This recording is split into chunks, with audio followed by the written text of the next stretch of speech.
태평양 한국 대표 김영찬입니다. 국업 아시아 태평양 한국 대표 남정길입니다. 아시아 태평양 한국 대표 지훈입니다.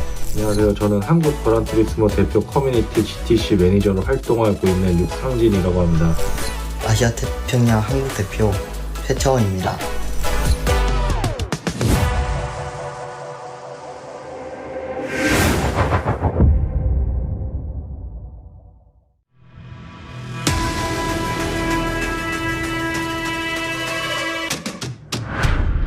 大家好，我是杨伟勋，我的 ID 是 Asian 2010-129。大家好，我是张志远，游戏 ID 疾风。我是谢胜宏 ，ID Genki Gt3 Rs。大家好，我是林君达，游戏 ID Gmotor GPX Car。嗨，大家好，我是周一腾，然后我的 PSN ID 是 Gmotor S19。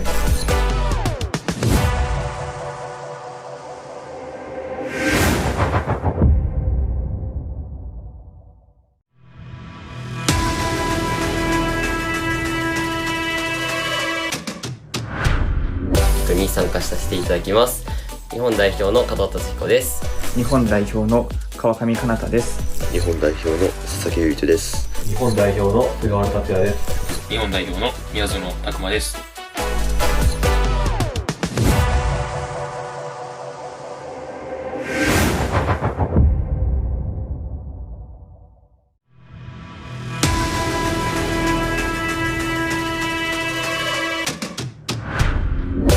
Hello, I'm Luis Moreno and I'm one of the Philippines representatives. Hi guys, my name is Chupageti. Hi, my name is Kerwin.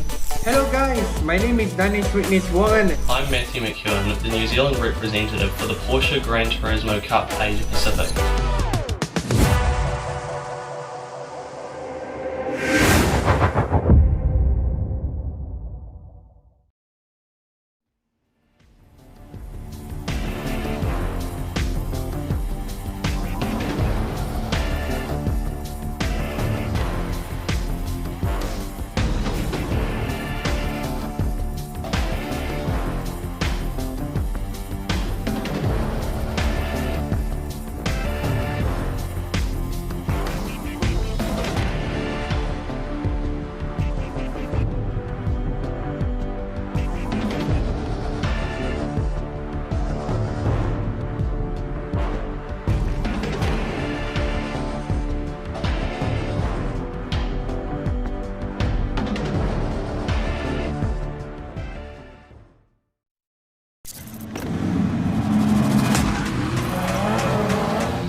Hello, welcome to Porsche Esports Racing.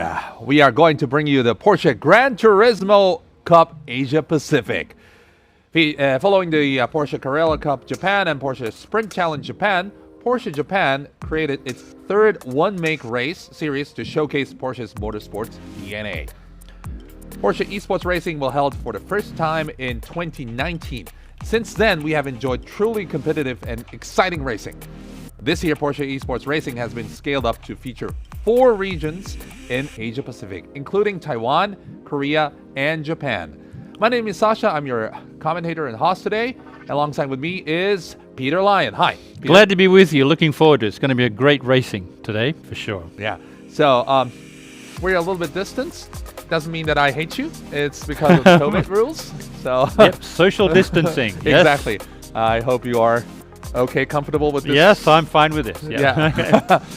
Okay, so let me introduce Peter.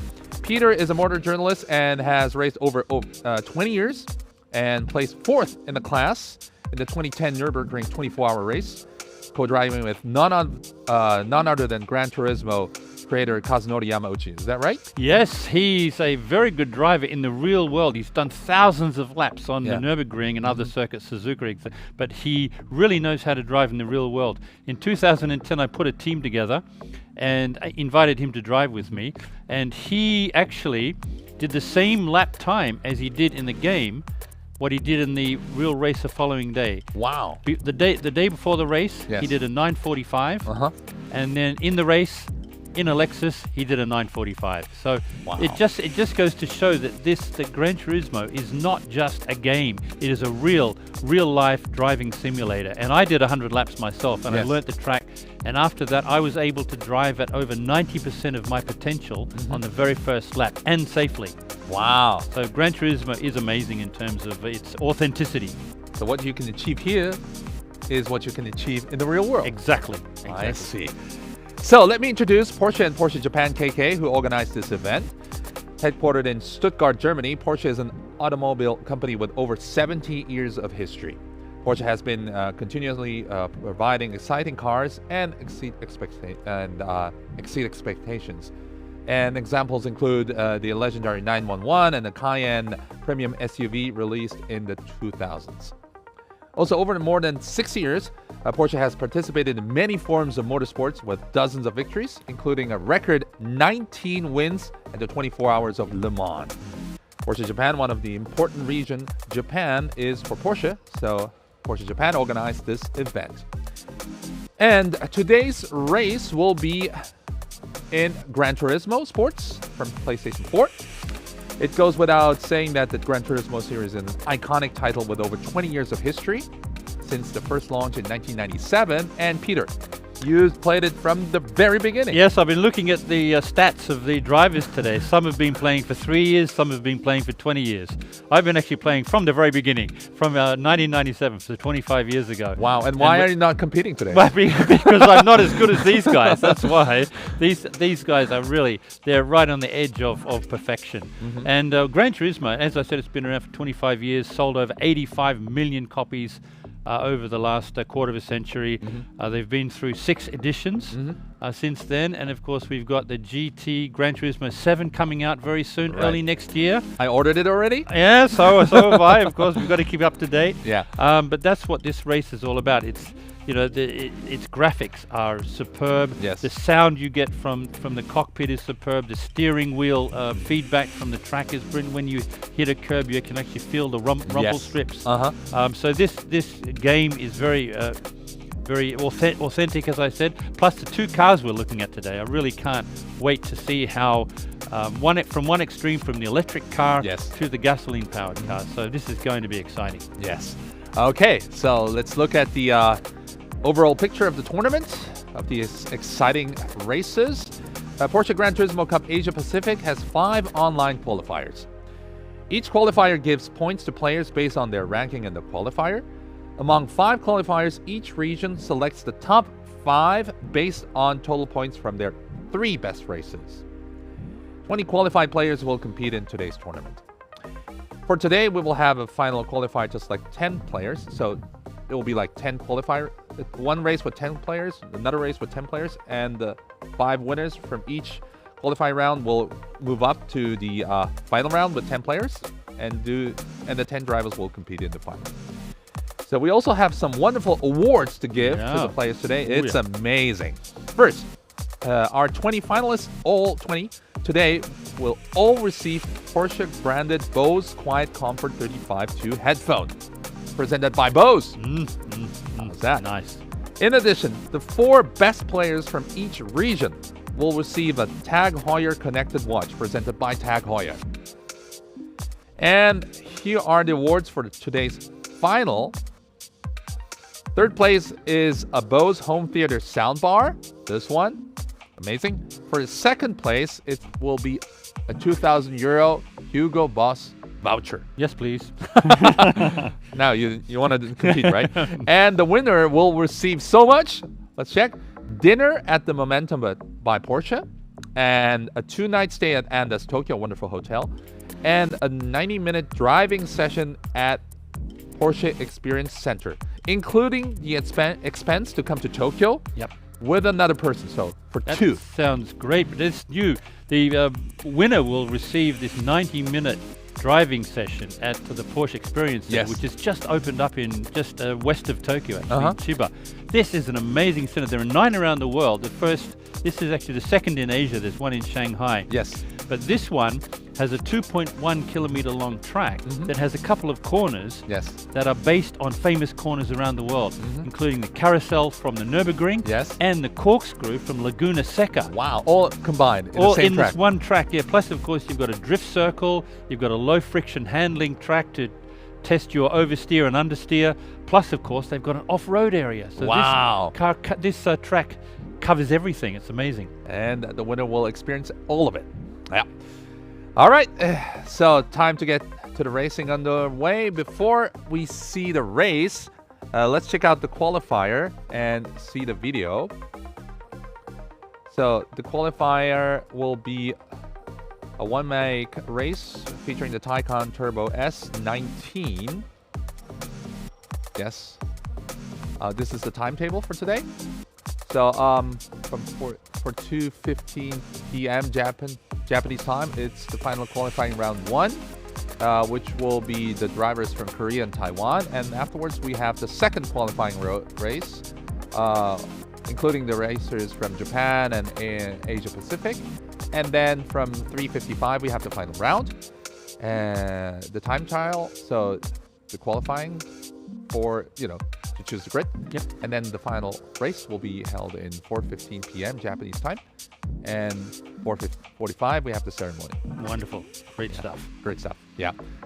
Can't wait to see how these guys are going to use their combination of, especially in the second race between the different types of tires that they can use, medium and soft, because it's very much about tire wear and how you can manage your tire wear over a race.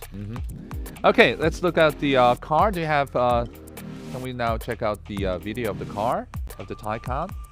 Yeah, Tycoon Turbo S19. So Peter, could you introduce a little bit about the car? This Tycoon S Turbo, this is an amazing car. It's Porsche's first ever production EV. This is the finest, most complete EV ever launched. It handles like a supercar with savage acceleration and an agile, rewarding chassis, but offers 4 seats and a usable range of just over 400 kilometers. It can go from 0 to 100 kilometers an hour in 2.8 seconds. Wow. Top speed of 265 kilometers an hour. Wow, amazing. And now we will move on to the circuit that we use. It's the Suzuka Circuit, the world famous Suzuka Circuit in Japan. So Peter, you know this track a lot. I know it very well. Yeah, I've driven there many times, and this is regarded in motoring circles as the best, most challenging racetrack in Japan. Suzuka, of course, is located just west of Nagoya in central Japan. Every major race category, from Formula One to MotoGP to even D1 Grand Prix, has raced there since the late 80s. It's constructed in a figure-of-8 layout from 1962, 5.8 kilometers long, 18 corners, and of course, main corners are Degner, the S's, and the Spoon.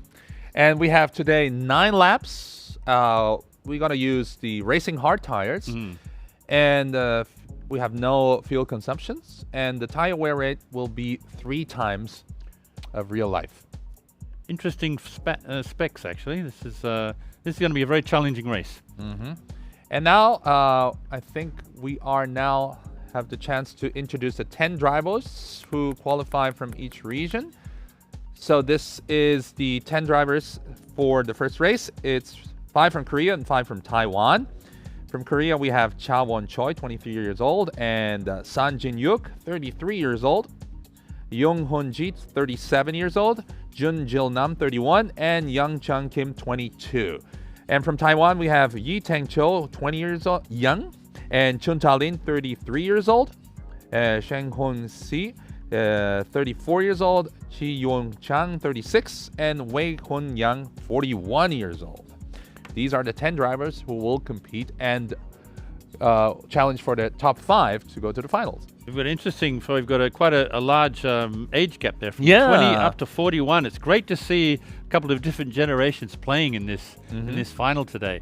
And also, when you look at the skill levels as well, you've got some drivers have only been driving for up to maybe 3 years, whereas some have been driving for 20 years. So it's going to be interesting to see how the practice interrelates with these drivers. And it's amazing how the young people just, learn the learning curve of the young people.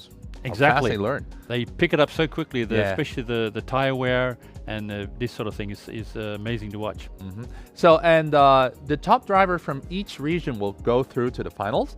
And so that will make 2. And the other 3 drivers will be selected from the 3 fastest, besides of the 2 from the region. So it will be like maximum of 4 from one region.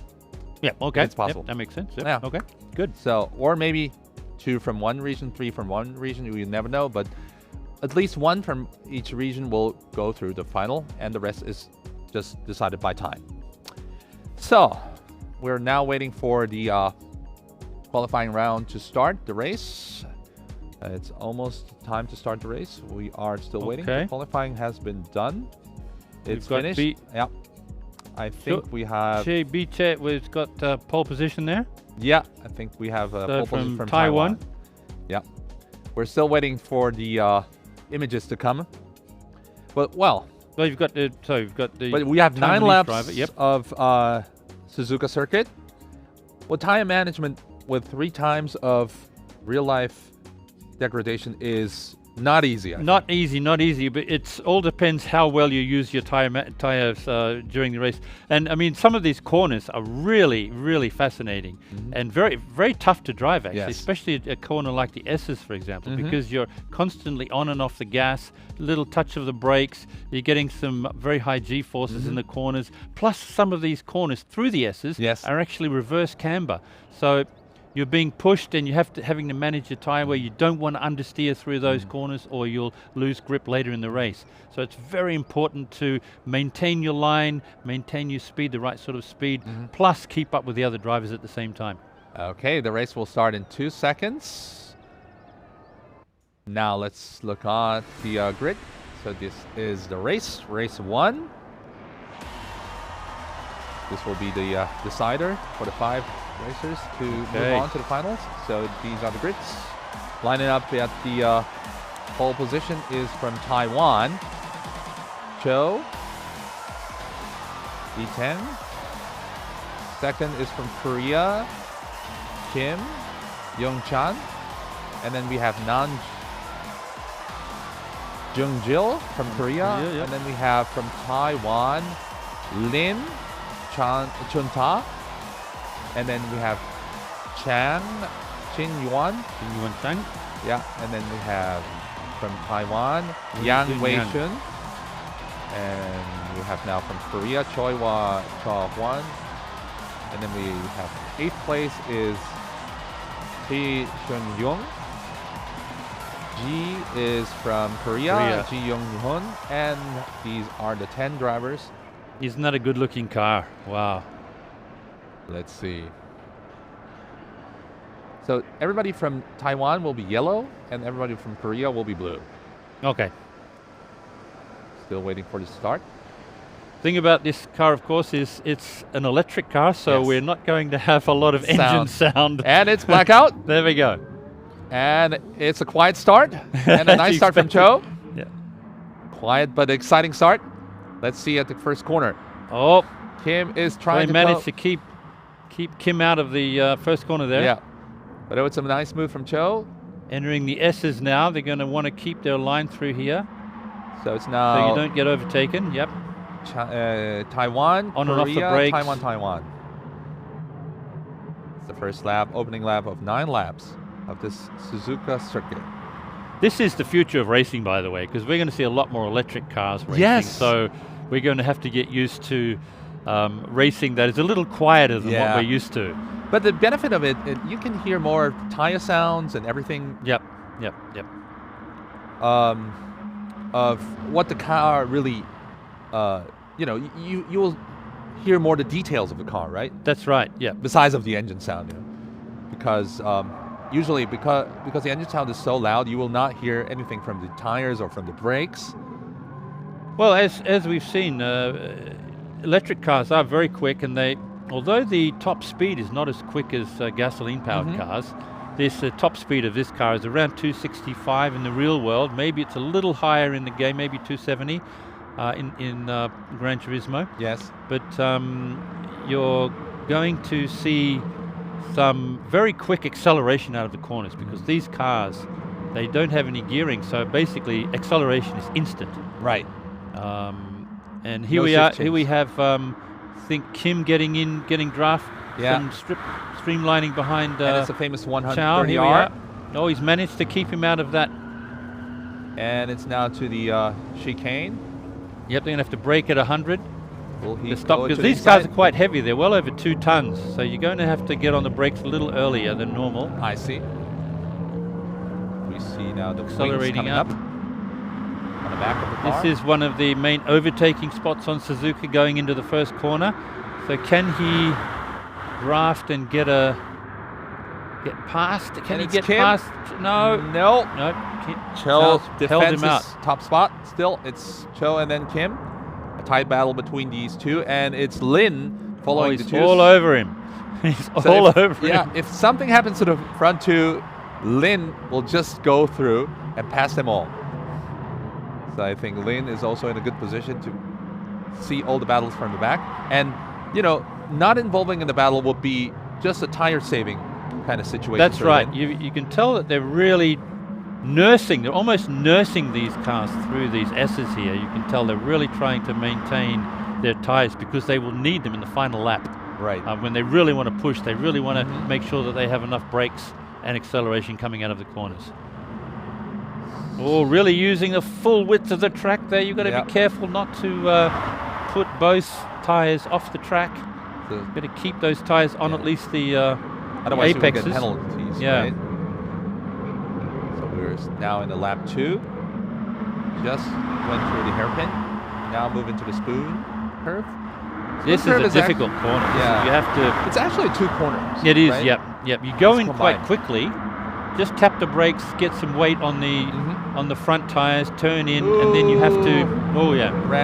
And you have to brake again in the second part of the corner, and accelerate. Quick acceleration out, and then accelerate hard up the hill. We could see a bit of overtaking here. Oh, now side by side. I think it's Yang trying to overtake Choi. Nice one. That's the view from the backside. Bit of touching there going on. And in the 130R, it's Choi still keeping the 5th position, and now it's to the chicane.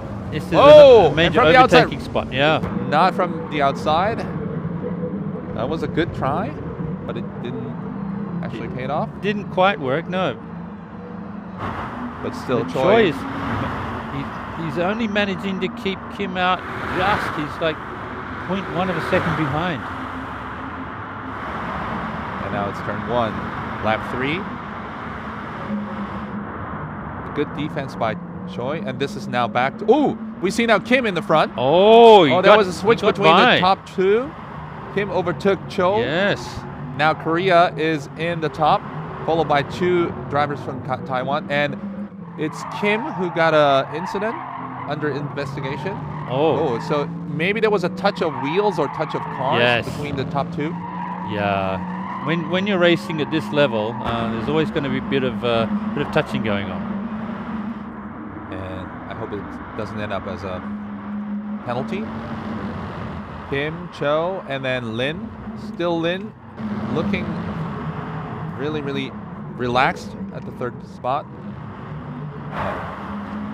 Now it's another chance for the battle of P5. Choi, Yang, and C. Into the hairpin, so you've got there's 2 ways of taking that. Either you go in tight on the apex or you go wide around. And accelerating hard, heading up to the spoon. He's lost he's well controlled. Nicely controlled. That's some real quality driving there. I think, brilliantly caught. This should be also rally. A bit of off-road there. Yeah. Have to change tires, I think. Exactly, That was a nice move after his overrun. So Kim still in the top after overtaking Cho. And Lin still in the 3rd. Let's see the replay of overtaking. It's turn 1. From the inside. I think there was a bit of collision there. Yeah. And I think that was Kim came out. on top. And now because it's he just tapped Chow around the driver's door, I think. Let's see, it's lap 4 of 9 now. So are they going to leave that as a racing incident? I don't know. We don't still have any information about any word about that. So it's I love these cockpit shots. These are getting better every year. Yeah, Look how so real that realistic. So real. You can see how they're having to really manage their throttle through these because you don't want to go too wide in these S's. Otherwise, you lose speed. Yeah. You've just got to really feather the throttle through these S's and just tap the brakes a little bit to maintain perfect traction. So it's a warning against Kim, so no penalties. Oh, okay. So if he does it one more time, I think he will get a penalty, but it's still a warning. Yeah. Kim.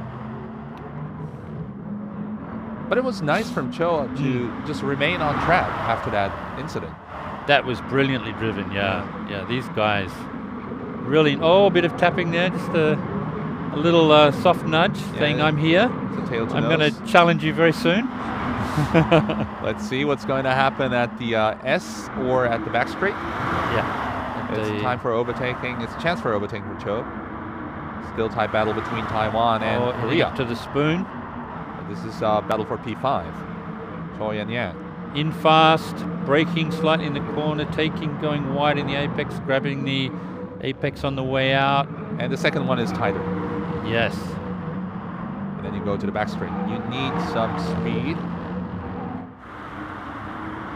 Because these cars are so perfectly matched that it really does come down to tyre management and getting some good drafting.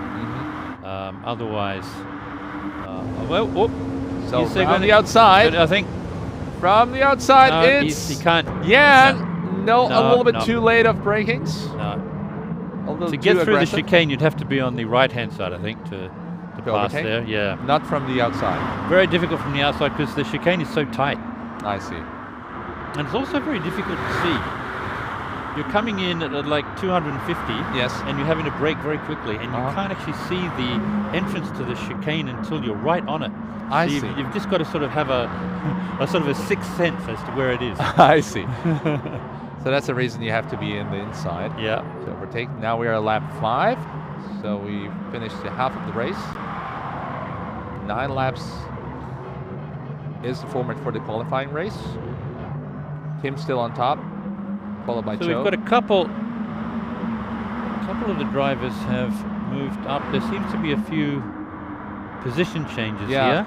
So Kim is quite often. Yeah. So Kim is now in front, but it seems that Taiwan is really strong now. Yeah. With second, third, and fourth.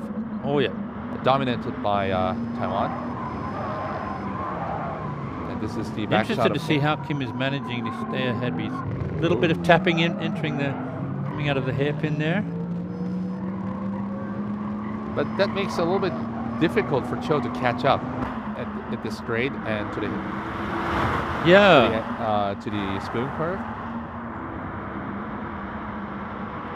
Yeah, Kim is taking the absolute perfect line through these corners, which does make it difficult for Chow to get past him, even if he is drafting well and managing his tires. So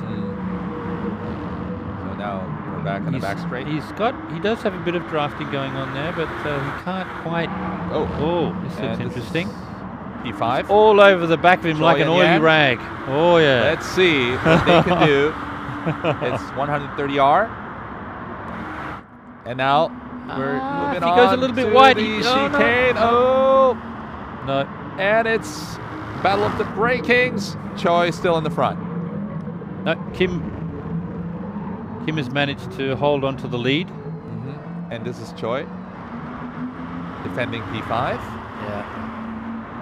Still two Koreans. Defending P5, yeah. Yeah, the two Koreans are making a perfect defensive drive. Defending the first spot at 5th. Now we are lap 6. So 4 more laps to go. But it's basically down to the top 3, I think, at the moment, because we've already come up with a 4.5 second gap between 1 and 4.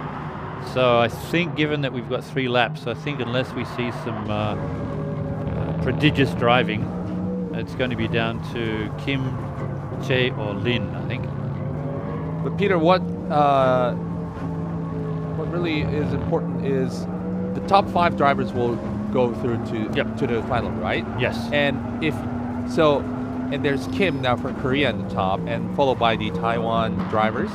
There's which 3 means, of them, which means the 5th spot will be the final That's spot right. to go So to the final. So this battle, Choi the battle really of 5th, wants, Choi and Yang, this 5th spot is the final seat for the finals. Very important, yeah, and it's very close. I mean, look at that, it's under half a second behind.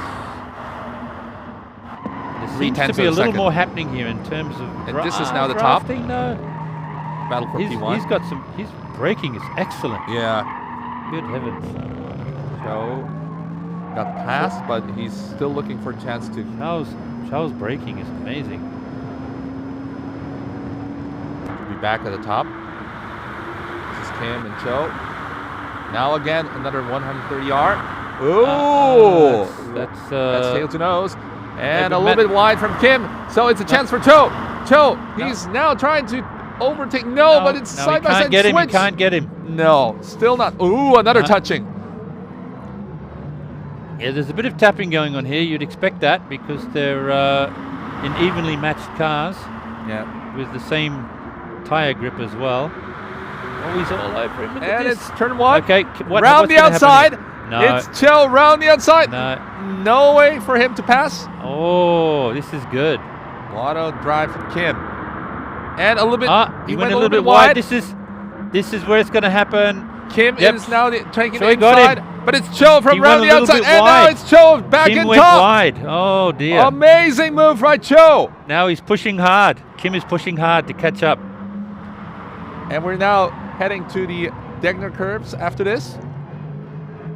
But it's still Cho. Kim is sandwiched between 2 Taiwanese. Yeah. he's no way to getting go. It from the front and back. And I'm sure Lin has more tire remaining, so maybe Lin has a chance to attack at the final 2 laps. It's 2.5 laps to go. This is the view. We're driving now together with Lim. On board with Lim, yep. So I think the best. Oh, and Cho ran wide. He went wide. Oh my God! It's wonder what happened there. A bit of understeer. Maybe he braked too late. And it's side by side with Kim and Cho. Cho trying to get his position back, and it's Spoon. No.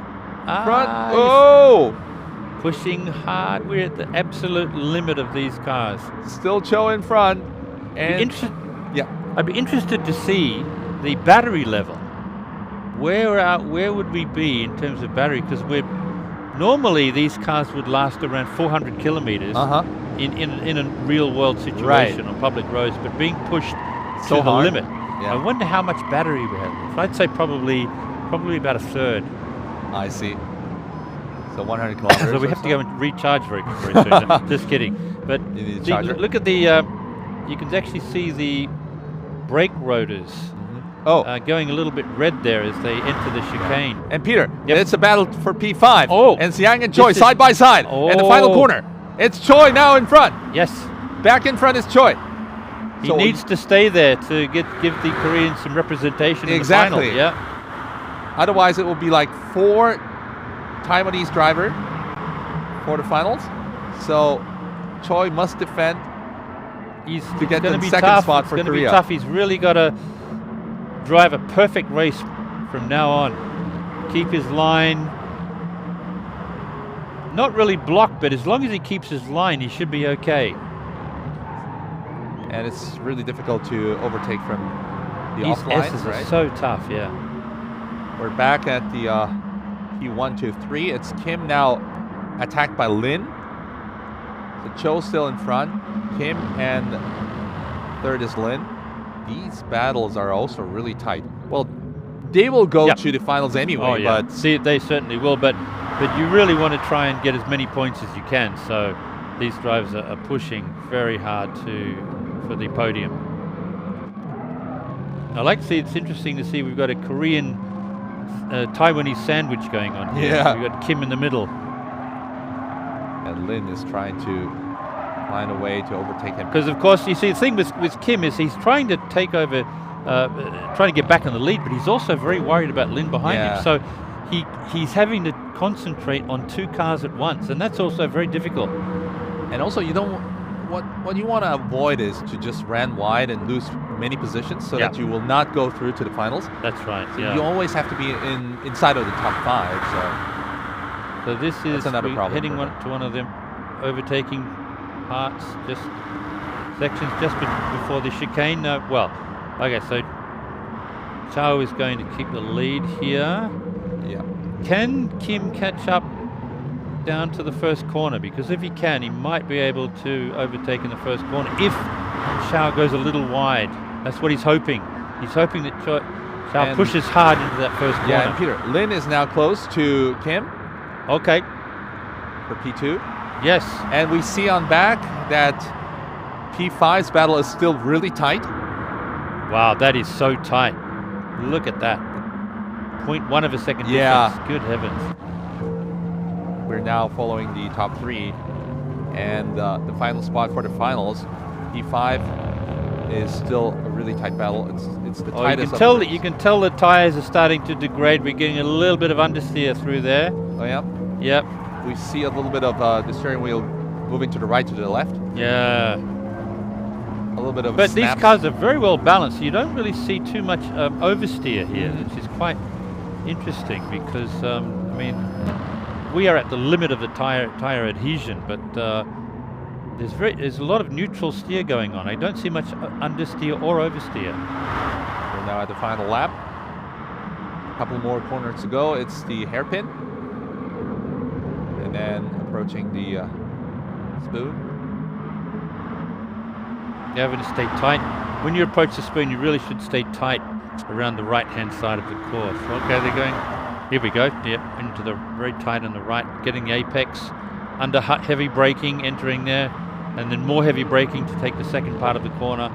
And you want to move out fast so that you can gain speed at the back straight. Get back on the gas. So I'd say back on the gas, but there is no gas. Get back on the throttle.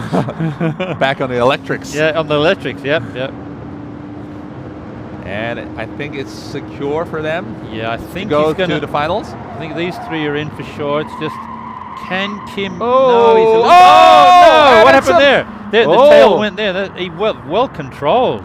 That was close. Just shows how the balance of this car, how good it is. And we're now moving to the final corner, and it's Cho who will win the qualifying race and move up to the finals. And Kim it's in second. Kim, top of Korea, and then Lin in third. And now we see and Chan. Choi from Korea lost out to Oh Yang. my God! And it's Yang. So it's 4 spots for Taiwan. Oh wow! Choi 6th. Oh, just dear. missed the what a shame for the finals. We missed that. Yeah. So it's 1 Korean, 4 Taiwanese to the final. Wow, that's what interesting. A contrast! Good heavens! What a turn up at the last part of the race. Yeah. And then we finally have Nam coming over the line. Yeah. He must have he must have come off somewhere. So Nam finished 9th. Unfortunately, Sanjin Yuk just got to travel with the connection and just logged out. Oh, so I see. Okay. Had no chance to participate in the race. I see. That happens. Yeah. But it's Cho who wins the race. Well done. Congratulations. Congratulations for Taiwan. Great driving. That was a tight battle between the lead changed at least three, 4 times there. Yeah, a couple of times. Yeah. But I mean, you could tell that they were very aware of their tires, and they weren't pushing too hard. Yeah. To keep the tire wear for the last couple of laps, which is very intelligent. And from my point of view, I think Lin drove a really intelligent race. Just not being too much aggressive, and if something happens in the front, he will pass it over smoothly. But that didn't unfortunately happen. But he was really clever, I think. Exactly. Yeah, I mean, Kim drove an almost perfect race. He just went a little wide in the hairpin, I think. Yes. And it allowed Chao to take the lead, which happens. You really got to focus so much and manage those tires. Yep. But the top 3 were in different levels, I think. Yes, they were. Yeah. So it will be really interesting how they will drive in the final race. Which is a totally different car again. We're exactly, looking at and a different Gt3 circuit. RS, totally different track, different racing conditions. Plus 2 tires, of course. Exactly. And we have a pit stop also in the final. So we are still waiting for Cho to do some interviews. We're going to interview the winner of the race and see. I'd look forward to hearing what he has to say about the overtake. Yeah, exactly. And we have also a chance to talk with Kim. So let's listen to it from both sides. I'd also like to hear what they think about the car, because I don't know how many of these guys have actually driven a Taycan in the real world. Yeah, this is a car that has what's your explosive acceleration. It is the most amazing electric car on the planet right now. It's the quickest. The thing about it is that it's the first electric car that has a racing car chassis, basically. I see. The electric motor and the batteries are positioned extremely low in the body to give you some really great cornering. So the car doesn't roll in the corners. I see. You've got four-wheel drive. You've got a car that has amazing potential. It does 400 kilometers to a charge. Yes. It's quite a heavy car, but it's still extremely fast. It drives like a Porsche. This is the main part about this car. So the DNA is still in it. Yeah, it's not just an electric car, but it drives like a Porsche, like you'd expect a Porsche to drive. Wow. Plus, it's insanely quick. It's just it's amazing. And the motor is so powerful. And expensive. It's a bit expensive. But well, that's the future of the car. It is. It's the future of racing. I think we're going to see a lot more of this in the near future. So I'm glad that we actually got to see an electric car race here. Yeah.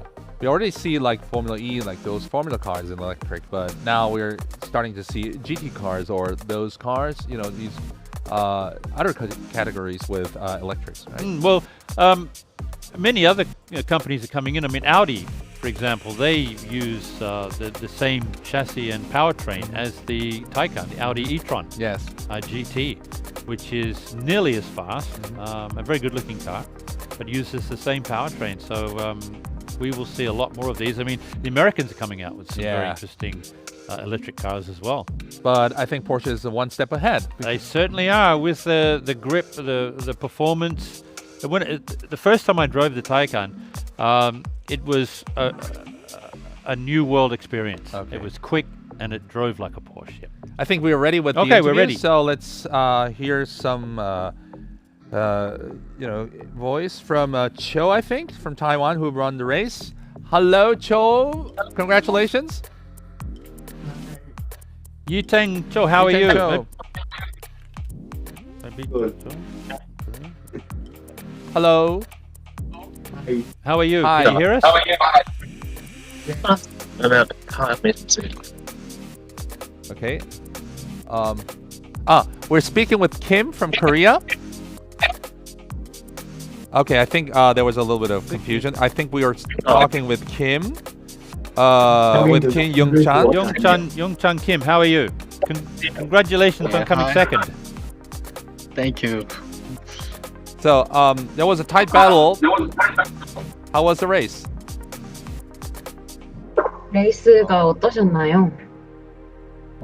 예선 2등을 할 줄도 몰랐는데 좋은 성적으로 예선이 끝나서 중간에 한번 추월도 하고 그래서 1위로 끝내는 줄 알았는데 그 1위 선수분이 너무 페이스가 좋으셔서 아쉽게 2등으로 끝난 것 같습니다. Well, so it was an unexpected result. Well, during the race, he kind of expected to end in first place, but thinks that Cho was too good, and yeah. What happened? You were leading the race, and you understeered into the hairpin, I believe. Is that right? 언더스티어링이 났던 것 같은데 맞나요? 마지막에 헤어핀에서 언더스티어가 나면서 추월을 당하긴 했는데 그것 때문에 순위를 더 뺏긴 게 아닐까 싶습니다. In the end, he had like a little bit of an understeer in the hairpin, and he thinks that's why he ended up in the second place. Yeah. Yeah. So, what was the impression of the Taycan driving? 타이칸을 운전해보신 소감이 어떠신지? 타이칸을 트레이스 타니까 상당히 가속도 빠르고 거동 자체가 엄청 안정적이어서 운전하기 재밌는 차였습니다. So the Taycan was much lighter and faster than he expected, and he thinks that it was a very stable and fun car to drive on the track. Yeah, I see, because it's a very heavy car, so you must feel the weight of the car entering the corners. Even though you do have some Porsche brakes are the best in the world, but still you must feel the weight of the car. Maybe when you understeer it into the hairpin, the car just felt a little bit heavy. So I'm just wondering if that was part of it, because in other race cars which weigh 1,400, 1,500 kilograms, this is like 2.2 tons. Right. So just wondering what you thought of the Taycan as a race car. 아무래도 타이칸이 조금 무게가 있어서 헤어핀에서 언더스티어링이 낫다고 볼 것 같은데 레이스카로서의 타이칸은 어떻게 평가하시는지 말씀해 주시면 감사하겠습니다. 레이스할 때 저는 제동을 제일 중요하게 생각하는데 아무래도 무게가 있다 보니까 제동에서 한계가 빨리 온다는 점이 조금 아쉽긴 했습니다. His first priority when he races is the braking system, and since the Taycan is kind of heavy, it was a little bit of a difficulty for him. Yeah, I can imagine. Have you driven an electric car before in the real world? I'm just interested to hear. 이전에 전기차를 운전해 보신 경험이 있으신가요? 실제로요? 그냥 공공도로에서 한두 번 정도 그냥 잠깐 운전해봤던 것 같습니다. One or two times maybe in the public road. I see. So he knows how to drive an electric car. Okay, so good luck in the finals. I'll see you and hope you're gonna win the finals. Good luck. Good luck. 결승에서 좋은 결과 있으시길 바랍니다. 네. Okay. So that was Kim from Korea, and now we're waiting for Cho, I think, from Taiwan, who won the race. I think we're connected. Hi, Cho. Good. Congratulations. Congratulations. 恭喜恭喜. So how was the race? It was a tight battle between Kim and you. How was it from your point of view? 这场比赛基本上是这个州这边跟这个韩国这边选手的较劲。那你自己觉得怎么样呢？这场比赛？因为就是我在第二圈还是第三圈的时候，就是1号弯有点小推头，所以就是被超了过去，然后后面就是紧紧跟在后面，然后找寻机会去超车，然后我觉得 Kim 也很快，然后也。他失误也很少，然后幸好是他最后有一点小推头，所以才能顺利的超过他。Okay, so in this race, in my first, second, and third lap, I had a little mistake. So the Kim player had just surpassed me, but he thinks Kim is a very fast racer. But at the last 8 and 9 laps. He finally surpassed me, so I think he made a little mistake, so that's why I can win this game. I see. You're you must have thought as though all your birthdays had come at once when Kim went wide at the hairpin. Your moment of life. A special moment to pass him. Did you get that? Yeah. It was like a present. It was like the door opened for you. Yeah. Mistake. Well, good. So you drove almost perfectly with this race. So what's your expectation for the finals after this? 在这场比赛基本上是说是开得非常完美了。那你自己在 final 的比赛，你自己的策略是什么？谢谢。然后我在比赛的策略就是跟紧前面的脚步，然后因为纽柏林是一条很长的赛道，任何事情都可能发生，而且我们要保持安全，然后所以我就可能就是等待前面失误，然后就是像semi-final 一样的策略，等待前面失误，然后找寻机会超车。Okay. So in the final game, I will try my best to keep up with any players because since the racing route is a long race and we have to run have to run 13 laps. So I just will try my best to keep up with all the players and not to make any mistakes. That's it. Well, luckily you have 4 Taiwan drivers in the final, so good luck. To help you, yes. Are you? Yeah, thank you. How confident are you on the Nürburgring? It's a 20 kilometer long track with over 150 turns, very narrow track with no runoff areas almost. How confident are you? 那你自己在对这个纽柏林的赛道，你自己对自己的信心大概有多少？因为纽柏林赛道它是比较非常复杂的赛道，那你自己在对决赛这个自己的自信能到达什么地步？老实说，纽柏林是我最不擅长的赛道，但是我觉得我有努力练习过，然后也把每个弯都背起来，然后也跑过至少有上百圈，然后就是尽我所能，不犯任何失误，然后等待前面机会来临。对，谢谢。了解。Okay, so the Nürburgring is not. I'm not very familiar with this Nürburgring, but I have practiced more than 100,000 times, so I will try my best to keep up all the lanes, and I will just do my best. Good luck, and see you in the finals. Good luck. OK， 恭喜你哦，也祝你在决赛中能够拿到好成绩。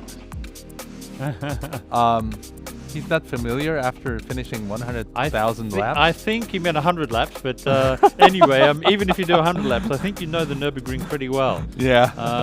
But he is coming up against some tough competition. After all, we do have the 2020 World Champion. Exactly. World Final Champion, Miyazono from Japan. And that's coming in less than 10 minutes. We have a short break, and the qualifying race 2 will beginning in 2:55 p.m. Japan time. So we'll be back soon. Don't go away.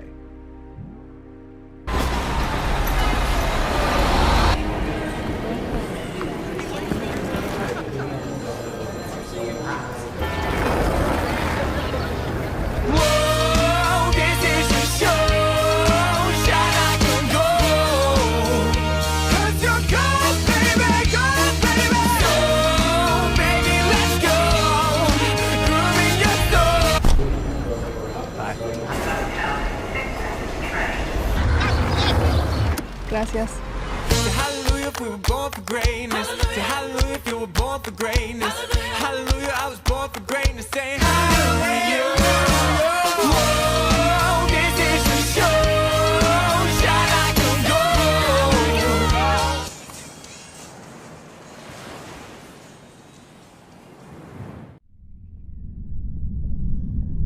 There is no beginning. There is no end. Time is an ever-flowing stream of consciousness. Moments are only frozen pictures within the movement.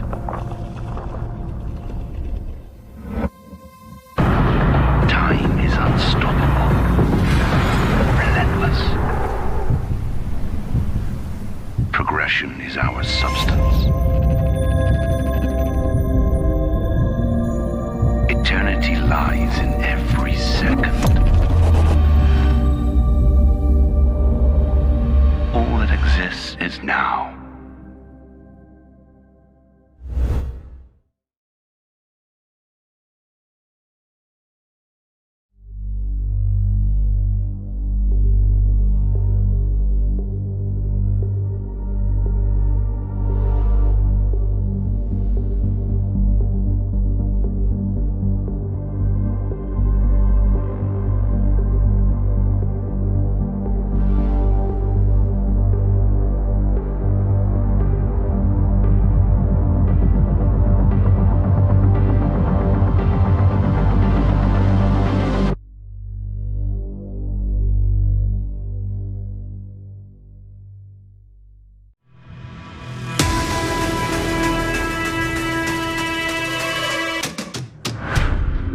に参加させていただきます。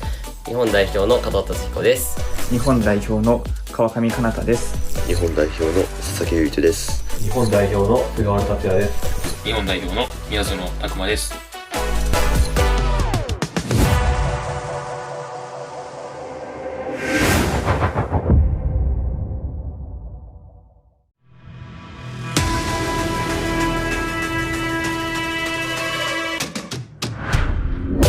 Hello, I'm Luis Moreno and I'm one of the Philippines representatives. Hi guys, my name is Chupageti. Hi, my name is Kelvin. Hello guys, my name is Gt3 Rs. I'm Matthew McEwen, the New Zealand representative for the Porsche Gran Turismo Cup Asia Pacific.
So welcome back and welcome who just joined us. Today we are bringing you the Porsche Gran Turismo Cup Asia Pacific from Porsche Esports Racing. My name is Sasha and alongside with me is Peter Lyon. Great to be with you today. Looking forward to this final race. It was a wonderful qualifying race. It certainly was. That Taycan electric car is amazing. Yeah. It's a very heavy car, but it's quick and agile. Okay, let's look at the car once again. We have the video for the Taycan. Let's check out what kind of a car we're going to use for another race. This will be qualifying 2 race. So it's more than 2 tons? It's up to 2.3 tons, 4-wheel drive, 0 to 100 in under 3 seconds. Mm-hmm. Top speed of around 265. Amazing. And you have a range. This is what electric cars are all about, of course. Range of 400 kilometers in the real world. On a racetrack, still to be seen. Well, racing is not that efficient, so. I look forward to seeing how far these cars can go on a racetrack. And the racetrack will be, once again, Suzuka Circuit. We have the same condition for another qualifying race. Yep. We changed the drivers from Japan and Asia Pacific, so we do the same thing with the different drivers. So Suzuka Circuit, the world famous. Well, as we saw at the first race, the first turn, the hairpin, and the chicane will be the points to overtake. That's exactly right. It's a 5.8 kilometer long track. Has 18 corners, and as you say, the chicane, first corner, are some of the major overtaking spots. The Degner and the S's are actually very, very important parts of the track that you must get right. You must get perfect line through those tracks, through those corners, and not understeer. That's what it's very important to do. So there are so many iconic circuits all around the world. Peter, what makes Suzuka so special? I think Suzuka is one of the best tracks. It's the best track in Japan, one of the best in the world, because it's in a figure of 8 layout. Right. As I said, it's 5.8 kilometers long, 18 corners, but it's very well balanced. It has as a racing driver, it has everything you expect. It has reverse camber corners. It has tight hairpins. It has double corners like the spoon. You enter quickly, just tap on the brakes, and then in the corner you have to brake even again. It has the high-speed 130R. Then you from that high-speed corner, you're coming into a chicane where you have to brake from over 200 down to about 80 in the space of a very short time. Plus, it has a bridge. It's one of the few tracks in the world that has a bridge. So this track has everything, and it's used from Formula One use it, MotoGP to D1 Grand Prix. Exactly. And in Japan, we also use it for Super Formula or any rate categories we'll be driving here. Also, Porsche Carrera Cup is also Carrera Cup, held here. So we have 9 laps again, and it's racing hard tires, and the tire wear rate is 3 times of real life. Yep. And slipstream strength is also real. I hope they use it. I want to see them using the slipstream. We saw a lot. Okay, and now let's introduce the 10 drivers for the second race. So for the first race we had from Korea and Taiwan, and now for this race we have 5 from Japan: Takuma Miyazono, Tatsuya Sugawara, Yuito Sasaki, Kanata Kawakami, and Tatsuhiko Kato. Youngest is 19 years young, Sasaki Yuito. Yes. And we also have 5 drivers from Asian Pacific. It's 1 from New Zealand, Matthew McEwen. From Malaysia, Danash Wigneswaran. And from Thailand, we have Ariki Gisre. And then we have from the Philippines, Terence Lalav. And then from another one from Philippines, we have Luis Moreno. And of course, what we have to look for here is we must make mention of the fact that Takuma Miyazono, who is the #1 Japanese driver, is actually the 2020 world champion for Gran Turismo. So exactly. And Sugawara is actually a driver who came 3rd as well. Yes. So we've got some very quick drivers in there. So let's see who can challenge them in this race. It's also a big battle for the Japanese drivers to go through to the finals, I think. Yes. And also from the Asian Pacific regions, there are lots and lots of drivers who will challenge to go into the top 5. And I mean, some of these guys are practicing 20 hours a week to make sure that they have the skill to keep up with the top Japanese drivers. So I think we're going to see some very fast racing here. Well, let's see how the qualifying finished, and the lineup of the qualifying race 2 will be announced quite soon.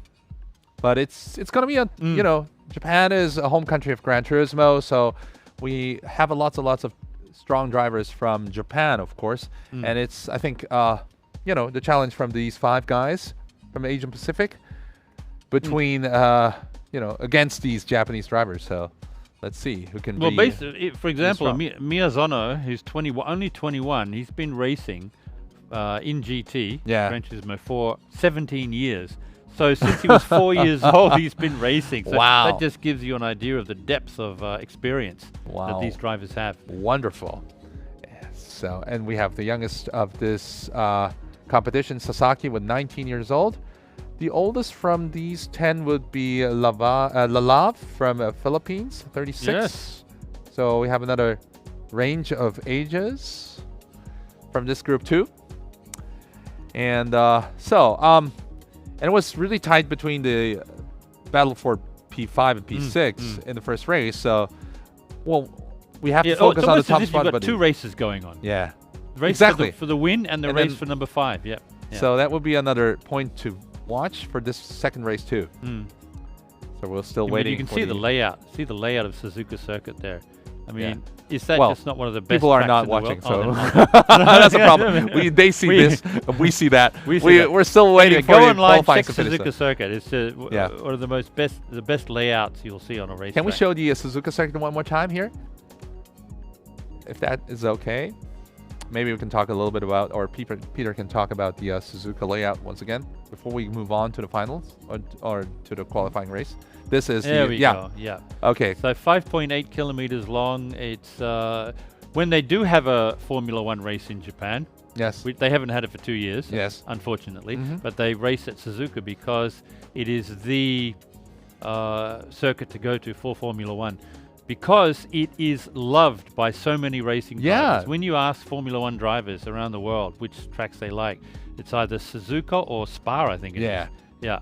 Or Nürburgring as well, Hockenheim they like, but Suzuka is one of the best. Figure of 8, you can kind of see what I'm talking about. The 8, you have the cross in the middle, the bridge. Here. This there it is. The bridge just there. The S's are one of the best parts of this track. It really challenges a driver in terms of his throttle work, braking, and steering, because that's where you really don't want to understeer through the S's. So this track is wonderful. Now we have the results of the qualifying, and it's the Japanese who are dominant. As the expected. Top 5. Yeah. Miyazono and Sugawara, 1 and 2. And then Kawakami, Kato, Sasaki, followed by Wigneswaran from Malaysia. Yep. He will be the best from the Asian Pacific region, followed by Moreno. And then McEwen from Philippines. Arik Jasiri and Lalav. Okay. So it's basic, but when you look at it, there's only really 1 second. Exactly. 1 second difference from 1 to 9. So it's a really tight battle. Yep. Of course, there is a gap from the pole position from the 10th, but you never know what's going to happen. It's interesting because I don't think these drivers have driven electric cars before. So I look forward to seeing how they react, how to they these. manage the weight and the tires. Yeah. So let's see the grid once again from pole position. It is a current Gran Turismo champion Miyazono. Yep. 2020 world champion. Yep. And Sugawara from front row, second spot, also from Japan. Japanese drivers will drive the red car. Kawakami is from the 3rd. Kato will start from 4th. And the youngest 19-year-old Sasaki from 5th. 3rd row, 6th spot is Wigneswaran, top from Asian Pacific. Followed by Moreno from Philippines. And also McEwen from New Zealand. Yep. And the final 2 will be Arik Gt3 from Thailand and Lalav from Philippines. Okay, let's see. We are waiting for the lights to come up. It's a 9-lap race, the second qualifying race between Asian Pacific and Japan. And they're on hard tires with 3 times the tire wear Exactly. of real world. Yep. Tire management is also a main factor. It's 4 lights, 5 lights. 5 lights and blackout. Still waiting. Okay. And it's start. And it's Miyazono making a good start. Sugawara also Sugawara's right behind him. And Miyazono takes the lead after the first corner. And moving on to the second corner and to the S's. Still the top 5 Japanese driver are keeping the lead, followed by Wigneswaran and Moreno, and McEwen in the 8th. So it's a clean start. It's like a red train going through the followed by a green train. Yeah. Green train, yeah. A decent start from all these 10 drivers.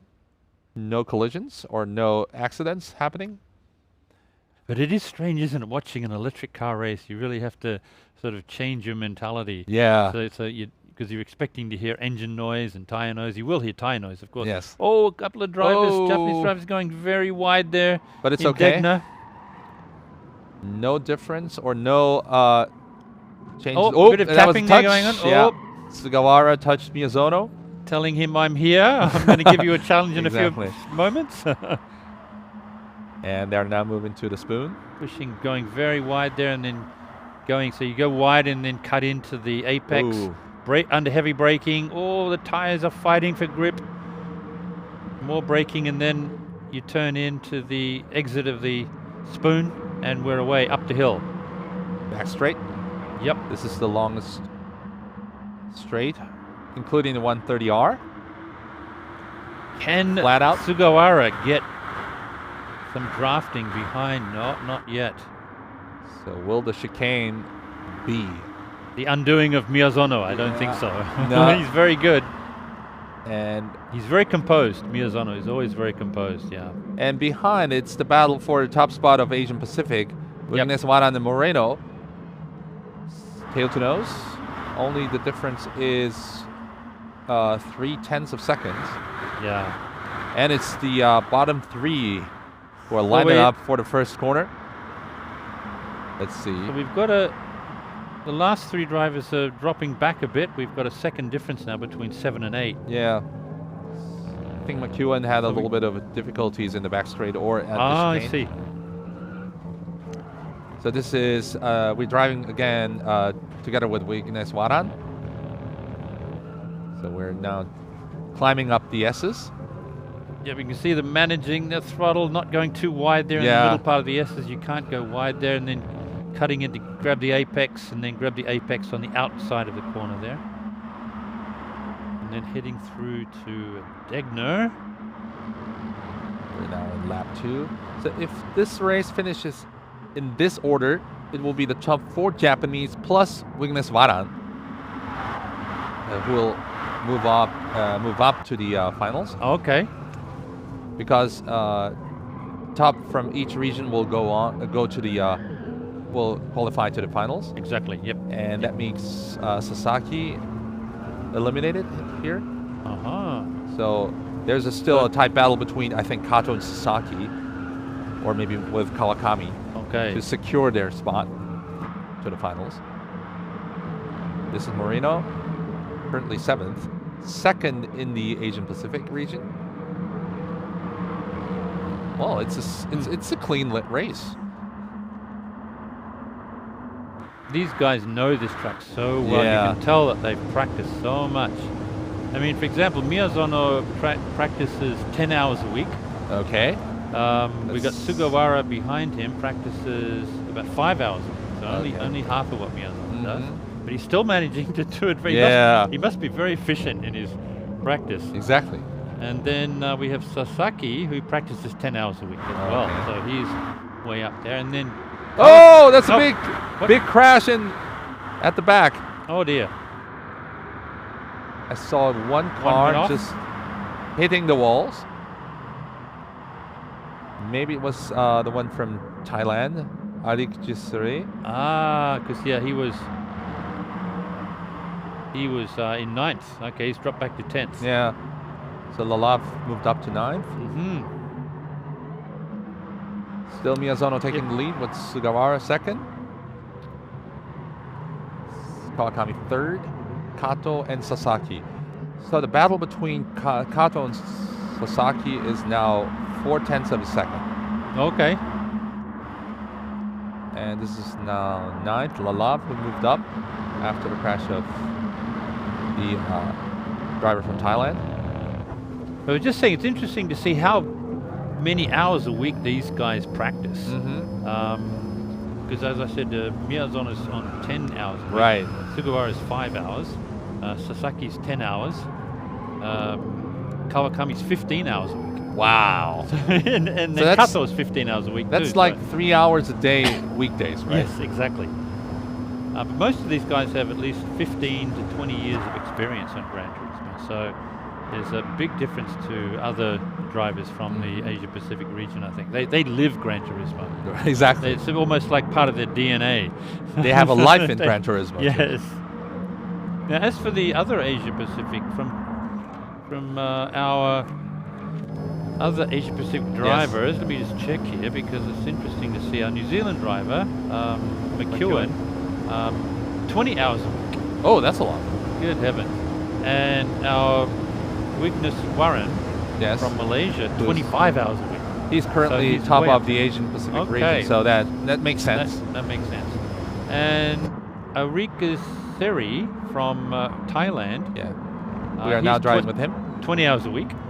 Oh, also and a lot. he's a huge Initial D fan. Oh, really? So I see.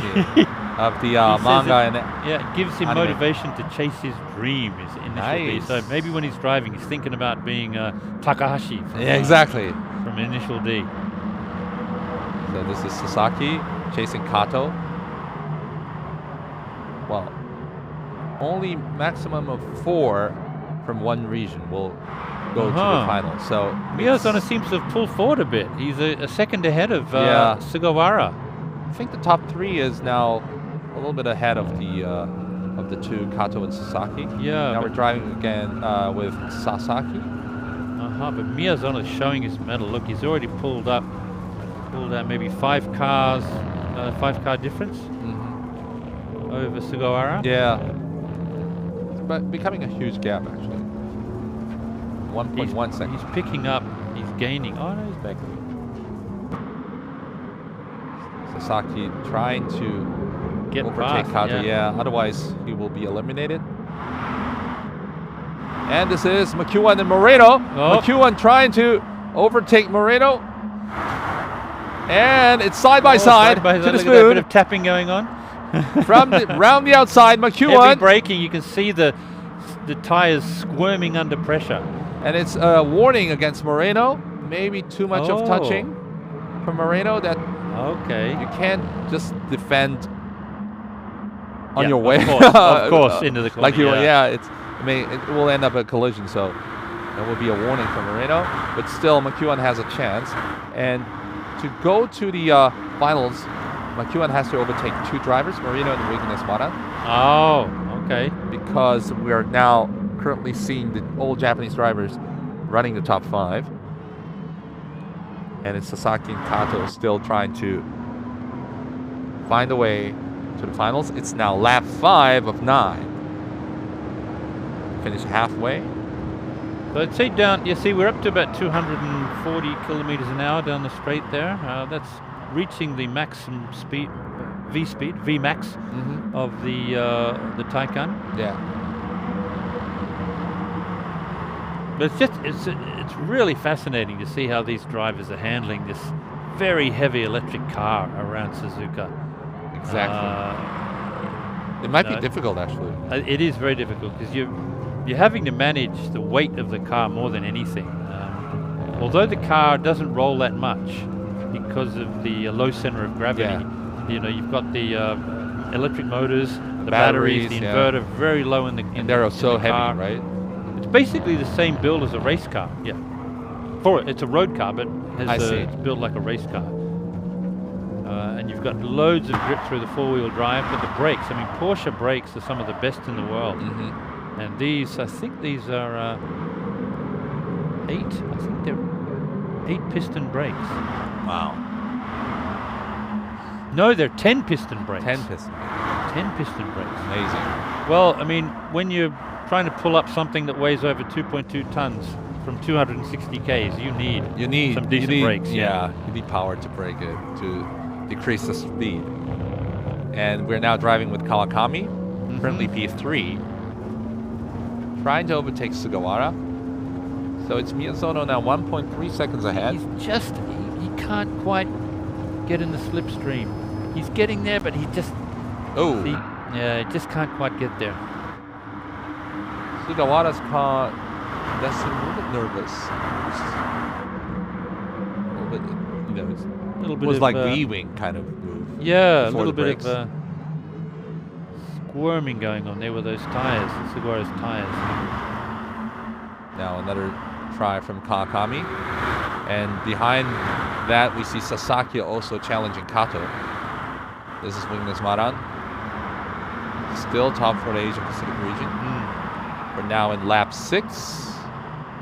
That means we have 4 laps to go. Still the green train is trying to chase the red train. Lavra is under investigation. Oh, yeah. What happened there? He must have tapped someone perhaps. Exactly, there's a red dot. I wonder what happened. Blinking on the left side, which means that's we should get notification soon as to what happened there. This is Sasaki now, currently P5. He needs to overtake Kato. Oh, okay. To go to the finals. Well, there's a chance. I mean, if Kato makes one mistake, Sasaki will be all over him. Yeah. So it's really important to be on his back. Yeah, really. This is the pressure that you feel when you're ahead of someone and they're trying to get past you. You're just totally worried about maintaining your line and not understeering. In other words, not missing your cue to brake. I mean, when you have to brake, you got to brake. I see. When you must. So you can't be too worried about what's happening behind you. I see. Oh, this is Sasaki now. Oh. Side by side. Side by side on the back straight. Oh, that was an aggressive move by Kato. Yes. Just but look at this. There must be some. He's trying to get past. He's maintaining his line into the corner. They go wide into the 130 yard. Yeah. No. Oh, he just manages to keep it on the track. And the next chance will be the chicane. Round the outside. Kato from Sasaki. Wow. No. Touching, and it's inside now, Sasaki. Kato running a little bit wide, and Wigneswaran is coming from the back. It's 3 drivers. Oh my God, it's Wigneswaran now moving up. Sasaki. Also followed by the other Asian Pacific drivers. It's Sasaki down to 6. And it's Kato 4th. Wigneswaran 5th. Sasaki 6th. Moreno and McEwen. Wow. What a race! Wow. This is exactly what happens when you have two drivers squabbling in a corner. Exactly. Wigneswaran saw that happening and said, yes, please, I'll take that. Thank you. And that's a strong move by Wigneswaran for his way to the final. Because he has his rival, McEwen, 2 spots behind. So Wigneswaran has now Sasaki behind him, which means would be, some kind of a block. It's going to be very interesting to see if Sasaki can get past, because I have a feeling that Sasaki has more experience in more cars than Wigneswaran. We'll see what happens. Well, these guys go really wide through Degner, don't they? I reckon they must be on the limit of going off the track, off track limits. Yeah. We see Moreno now challenging Lalav. Oh. No, but it's McEwen still in front. It was McEwen and Moreno. Moreno once again at the spoon. So Wigneswaran is all over Kato. Good heavens. And it's a warning against Sasaki for collision. And just a warning, okay. Yeah, so no penalties. We see in the back McEwen and Moreno fighting for P7. You notice, look at Miyazono. He's nearly picked up 2 seconds. 9 seconds. 2 seconds over Sugawara. That's amazing. That just shows you the brilliance of this driver. Oh, what happened there? We saw Who a was big that? crash by McEwen. Oh dear. He must have either tapped someone or understeered. And it's a penalty for Sasaki. That's dear. Half-second penalty, which means Moreno now has a chance to overtake Sasaki for P6. Oh dear. We have 2 laps to go. We still don't know if Kato has a problem or if Kato makes a mistake, there will be another chance for Moreno to move on. Yes, I wonder if we're going to see what happened with McEwen there. What happened there? Did he just understeer through the chicane, or did someone tap him, or what happened there? I think he tried to overtake and just lost ran it. wide. Yeah, I don't know. okay. I'm not sure, but he's now in the bottom of the race. So yeah. Well, let's see. And So Sasaki Kato has to do his for- penalty. Let's see. This is McEwen Moreno. He wanted to. Yeah, Oh, it's he overspeed. just It's went wide. overspeed, Yep. yeah. Yeah, he just went a little. See, you can't see the entrance to the chicane until you're As you right told on me, it. yeah. So you have to brake at least 100 meters before the chicane to be able to corner at the chicane. We see now, Sasaki overtaking Wigneswaran, but he still has to do his penalty. How did he do that? I don't know. I think it was at the After hairpin. Hairpin, yeah. This is Wigneswaran's view. And now Sasaki trying to See, look, on board with Wignes Warren. Look at the detail of the cockpit. Yeah. Look at those gloves. So real. And now, Sasaki now trying to slow down. It's slowing down. And Wignes Warren overtaking. Oh, Kato. And Kato had just done his penalty. He's he's been pushed back. Sasaki had a half-second penalty and pushed back, and Wignes Warren is now 5th. So when they impose a penalty, it's almost like just putting his brakes on. They just the race stewards just put his brakes on for a couple of seconds. Exactly. Yeah. So it's now the final lap. Can Sasaki challenge Wignes Warren again? It's going to be tight. This is going to be tight for 5th place. Yeah. And we see Sugawara and Kawakami's 2nd place battle is also a really tight. Very tight. Now Miyazono, there's a one-man race at the front here. He's just showing how to do it. Perfect line. Look at that. Oh yes, beautiful. That's how you drive the S's at Suzuka. For this race, anyone that wants to know how to drive the S's, that's how you do it. Okay. Well, we see Miyazono in a different level for this race. Sugawara and Kawakami still battling for P2. But you can't smash into a wall, so that will end their races.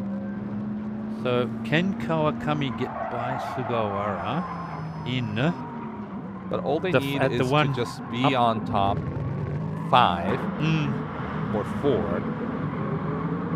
So if it's finished in this order, it will be exactly this order.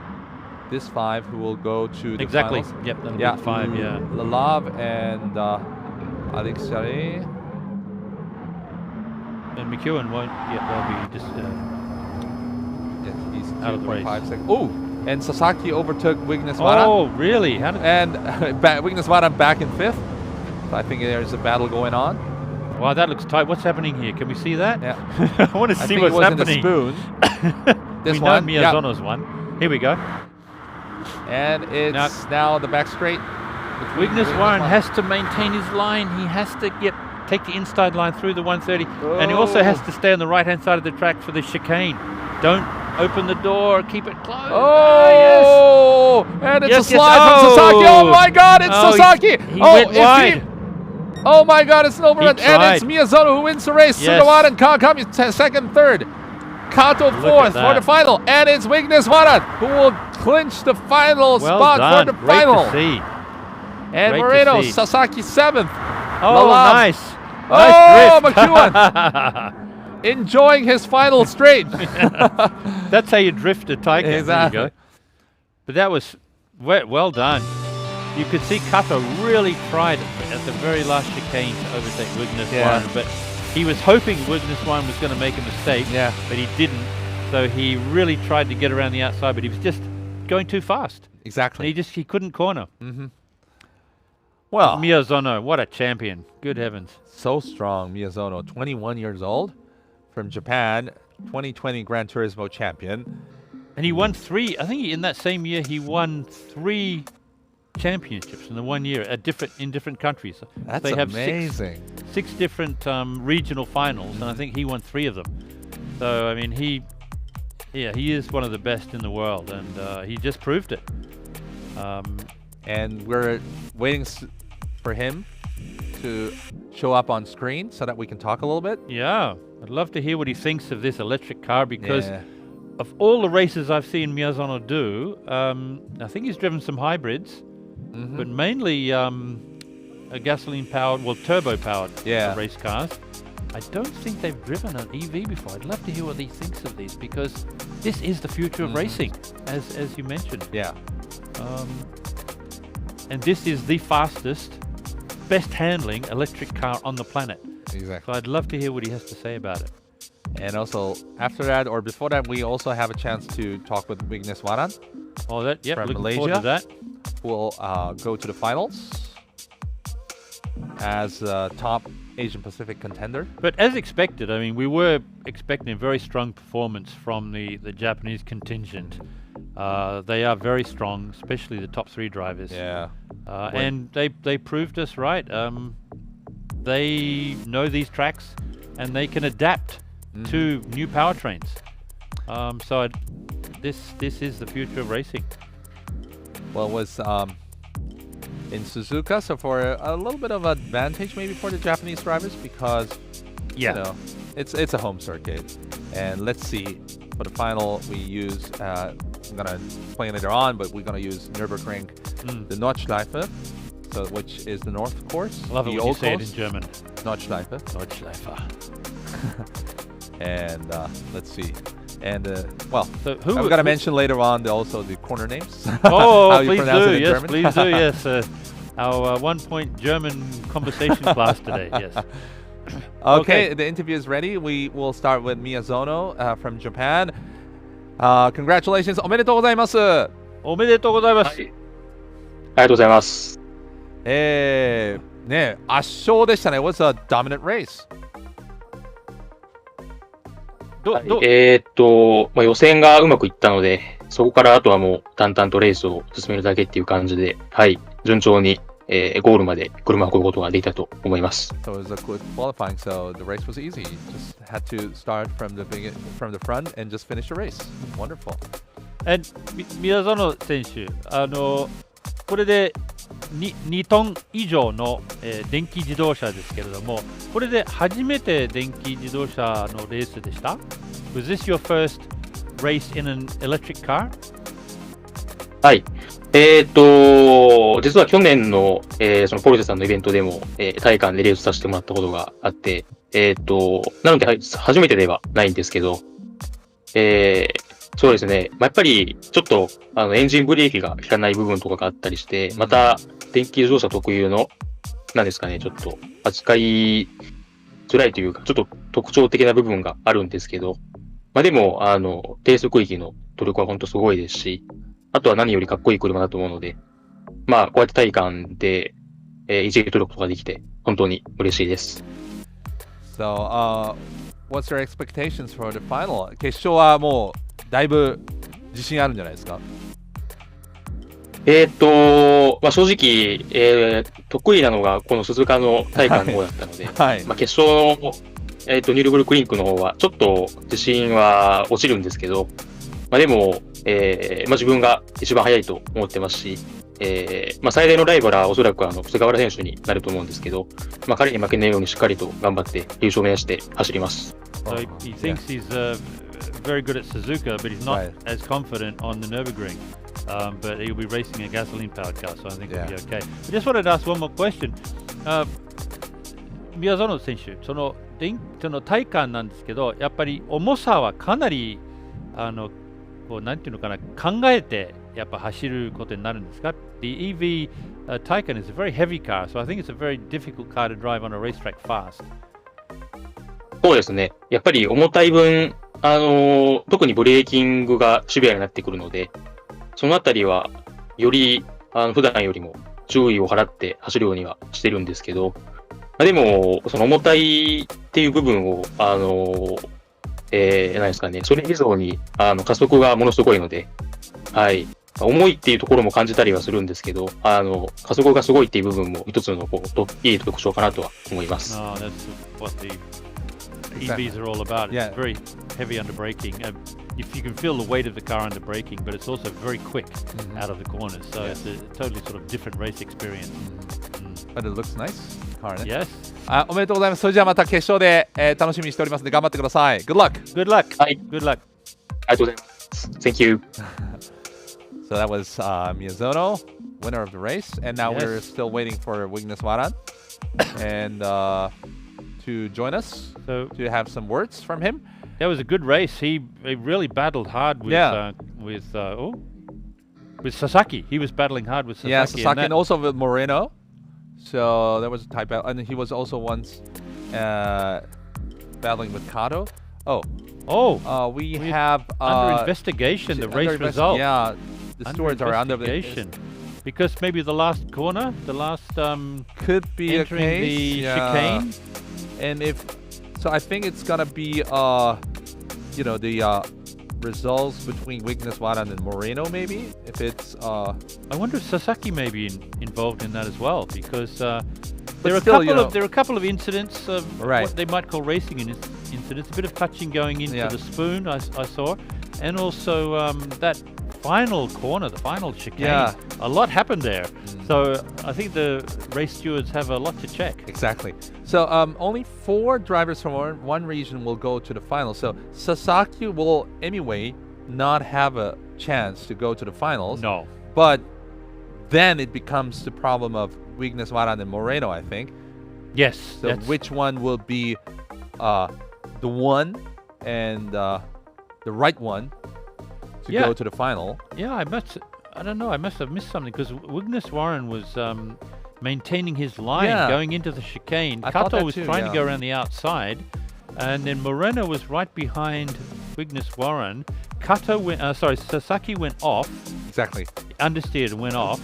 And then Weakness Warren held his line. I think Moreno was right in there behind him. And I just wonder what happened. Something we might have missed with Moreno and Weakness Maybe we Warren. saw Sasaki's move too much. Yeah, we missed something between Weakness Warren and Moreno. As he hit the barrier, the tire barrier. Yeah. We will all focus to Sasaki, so. I wonder what, it should be interesting to see what happened there because it must have been that corner. It really must have been that corner. Yeah, we're still waiting for the final results to come in. Well, what do we have? And, okay, we're still waiting for the results. So we make a short break, and I'm sure we're going to announce after the break the real results of the second race, and we will see the final race with the 10 drivers. And we're going to start again the finals in 3:45 p.m.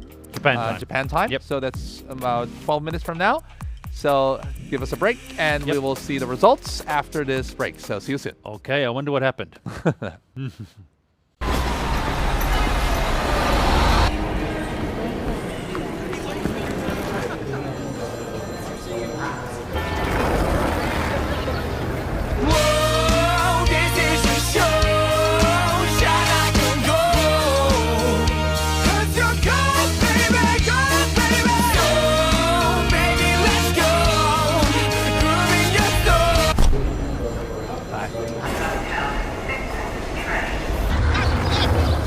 Gracias. Say hallelujah if we were born for greatness. Say hallelujah if you were born for greatness. Hallelujah, I was born for greatness. Say hallelujah. Whoa, this is the show. Shine like a gold.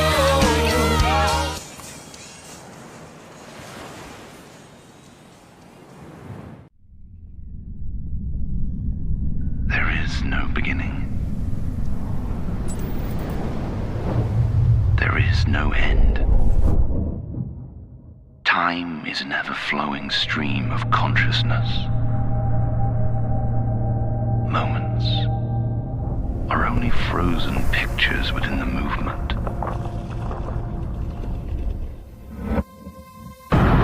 Time is unstoppable, relentless. Progression is our substance.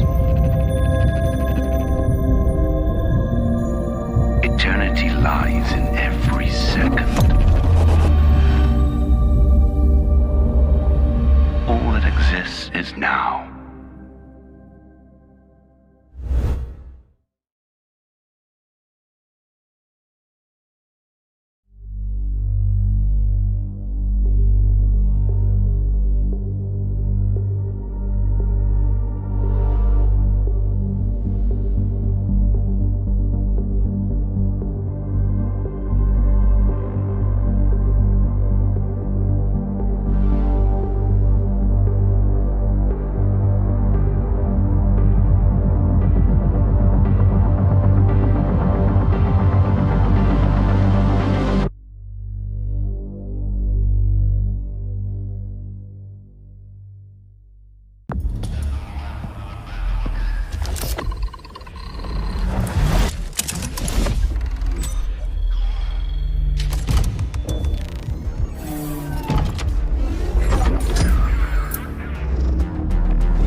Der Vision GT hat sich wirklich so ein bisschen angefühlt wie mit 5 Freunden eine Garage mieten und einfach ein Auto zusammen aufbauen.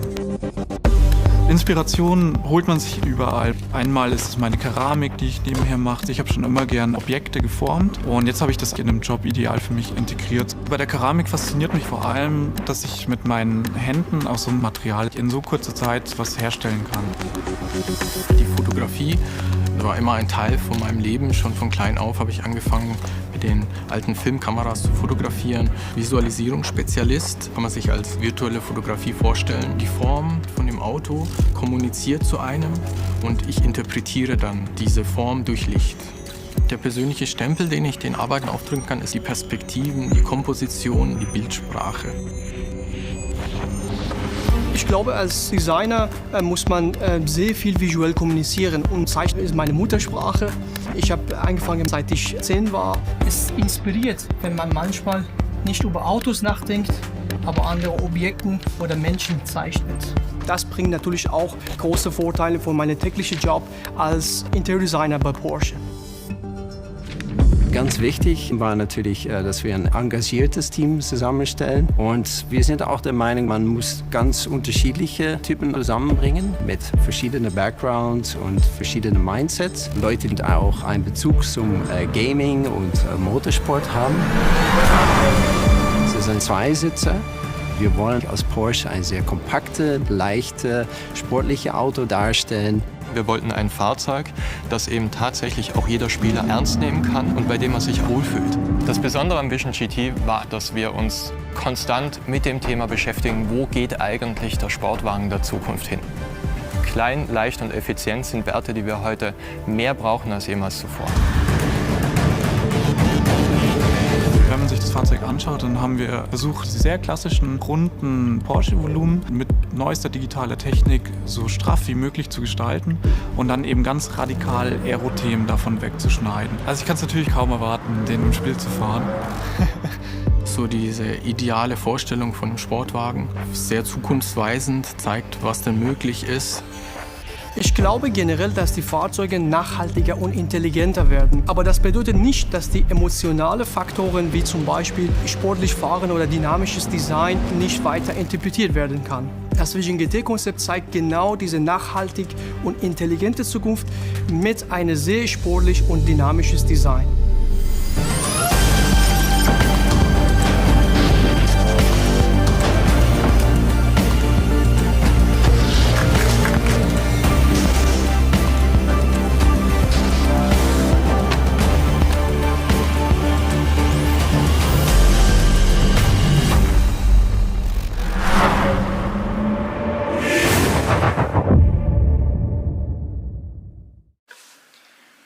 Hi, I am Ken Maeda, Marketing Director of Porsche Japan.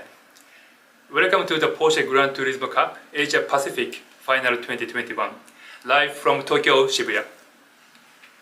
The Porsche Gran Turismo Cup Asia Pacific, initiated by Porsche Japan, Porsche Korea, Porsche Taiwan, and Porsche Asia Pacific, is the biggest esports tournament in the Porsche esports history, with so many regions joining.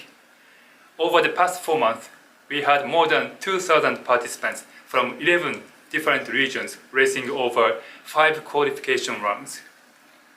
We had some very intense races with historic and current Porsche models on the world's most famous racetracks, like the 911 RSR on the Fuji International Speedway, the 919 Hybrid on the Le Mans, or the historic 356 Carrera Speedster on the famous Goodwood Motor Circuit. Today, we have the top 20 players coming together in the virtual world, joining from New Zealand, Thailand, Philippines, South Korea, Malaysia, Taiwan, and Japan. In just a few more minutes, the final race will begin, but before that, I'd like to talk about the future of esports in the Porsche world. The virtual sports car of the future, you dream it, you drive it.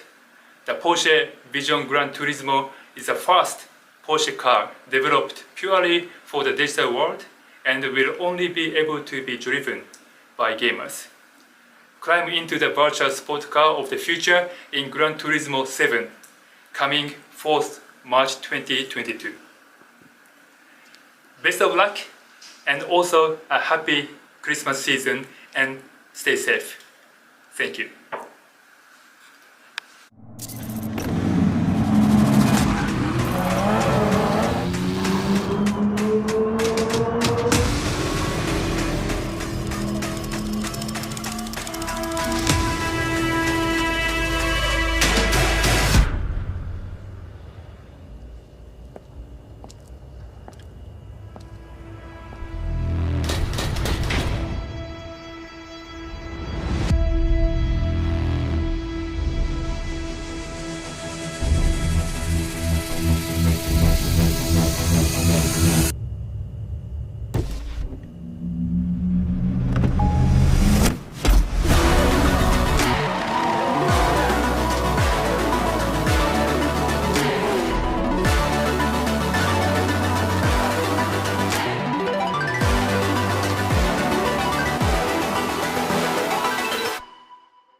So welcome back, or welcome to the show. This is the Porsche Gran Turismo Cup Asia Pacific from Porsche Esports Racing. My name is Sasha. I'm your host and also the commentator for today. Alongside with me is Peter Lyon. Glad to be with you for the final race today. Yeah, and before we go to the finals, actually at the second qualifying race, we had a little bit of confusion issue at the end of the race. It was regarding to the top spot of the Asian Pacific. Let's see what happened with this video. Check it out. We had Wignes Warren coming into the chicane with Sasaki. Yes. And apparently Wignes Warren went wide and pushed Sasaki off the track. Yeah. And he had to counter steer and he ended up going off, as we'll see here. This one.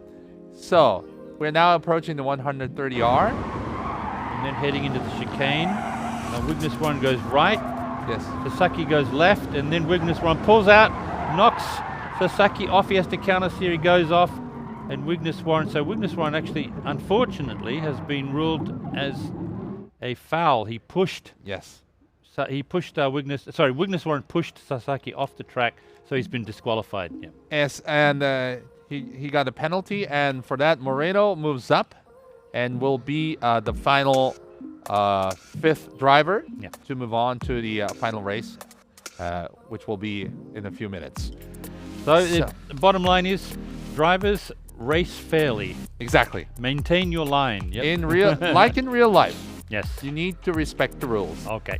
And for that, will Moreno move up for the finals.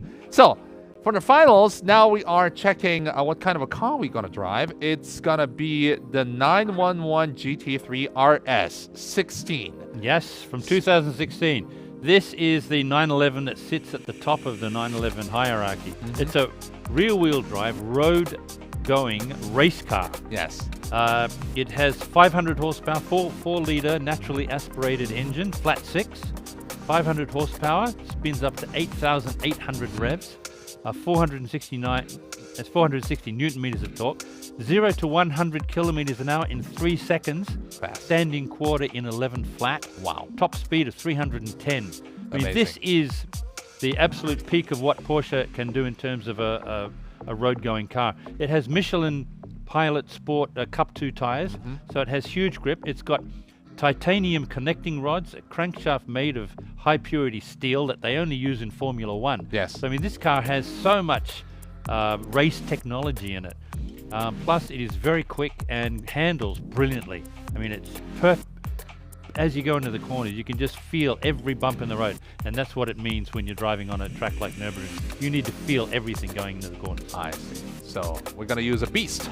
It is a beast, yes, and it sounds amazing. We're going to hear some real flat 6 what sound. we were missing a little bit in the first part of the show. And we're going to use, as Peter mentioned, the Nürburgring Nordschleife, which is the north course, the old course.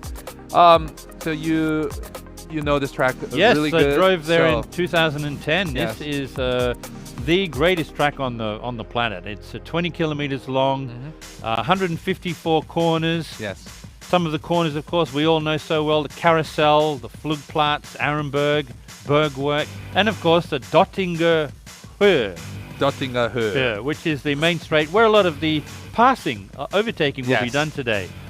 But a couple of things about this Nürburgring track are it's a very narrow track. It doesn't have much runoff, and if you leave the track, you're going to go straight into the barrier very quickly. Of course, we have elevation of over 300 meters. That's a lot. So there's a lot of climbing and going up and downhill. Right? Yeah. So this track is the greatest in the world, the most grueling track in the world, and you've got to really know the course back to front. And this is a course that you can learn very easily on Gran Turismo. Okay. As I did when I did my race. Yep. Yeah. You drove with Gran Turismo before you actually intended to race. Did 100 laps on Gran Turismo before we drove in the race, and of course my co-driver Kazunori Yamauchi, creator of Gran Turismo. He showed me how to do it. 100 laps is what you need to be proficient. Wow. And it's very authentic. This game is very authentic. It sets you up for the real world. So let's look at the rules for the finals. Oh, yeah. It's 3 laps of racing. Well, it's 20 kilometers long, so it's still huge. And the tires will be medium and soft. Yeah. Which means they have a mandatory pit stop. So it's either 1 lap of soft, 2 medium, or 2 laps of soft and 1 medium. Well, that's going to be. I think that will define the race as to whether you go for 2 laps on the soft or 1 lap on the soft. But I think that given the length of the track and the amount of tire wear, 5 times tire wear on this race. So I think drivers will only be able to do 1 lap on the soft and then have to pit very quickly. But the thing is, will they start on the mediums or start on the soft? Exactly. That is going to be a very important part of the race. And I think I've seen in the past Miyazono is brilliant at his tire choices and tire strategy. So it's going to be interesting to see how he chooses and what the other guys do. So, and also the fuel consumption rate is 2 times of real life. Which means there will be also, I think, refueling through the pit stops? Possibly, yeah, I think there will be. This is a very long track, so you have to be prepared. You have to have enough fuel and enough tire to be able to take these 154 corners. And the slipstream strength is real, so you're going to feel a real slipstream. And you basically feel the slipstream about halfway along the Dottinger Höhe. Dottinger Höhe, yes, the long straight, which is, well, Peter, you will. This one here. So you'll start to feel the slipstream around about here because you exit the final corner here and around here, you'll start to feel you'll start to feel the drafting, and you really do. If they feel it in this game, you it'd be the way that you would feel it in real life, which is the way we felt it at about 260 kilometers an hour. I see. So since you drove the course really, let's check out how the course is. Can you explain a little bit more? The starting line is over there, right? Starting line is in the bottom of the course. Just here, yeah. Yes. And then the first corner, which is a tight left-hander, quite slow, only about 100 kilometer an hour corner, has actually been renamed in the last year. For fans of Gran Turismo and Nürburgring, they will know the name Sabine Schmidt, who is a very well-known German racing driver. Yes. Also was a taxi driver at the Nürburgring and the BMW M5 for many years. Yes. Unfortunately, she passed away in March of this year from cancer, and they named the first corner at the Nürburgring, Nordschleife, after her. So it's now called the Sabine Schmidt's curve. I see. So after the start, we will approach the Sabine Schmidt's corner, and then go down the hill to Flugplatz, and then Arenberg, and Flugplatz is over here, right? Flugplatz is over here, and then a long left-hander, Flugplatz, Arenberg, and then around to Brünchen. Brünchen is over there. Yep. It's the other side of the corner after the carousel. Yep, we can't forget the carousel. That's a track that is now being rebuilt at the Porsche Center in Chiba in Japan. I need to go there to see. Yes, the carousel. Yes, carousel. Carousel. Yes. There's actually two carousels here in Nürburgring. Yes, you have the small carousel after, which is the second last corner. Yes. Yeah. Yeah. Before the Dottinger Höhe. Yes. And with the carousels, are very interesting corners because they are basically at two different angles. And also the surface is different, right? Yeah, exactly. Cement. So you've got basically like a cement surface on the lower part of the corner, both corners actually. So you have to enter at just the right speed to be able to take these corners. Overspeed into these corners and you'll drift out of the corners onto the tarmac and go wide and lose time. So you have to be very aware of your speed and tire grip. And also, because of the elevation, I think the driving would be really, really difficult because there are so many blind corners.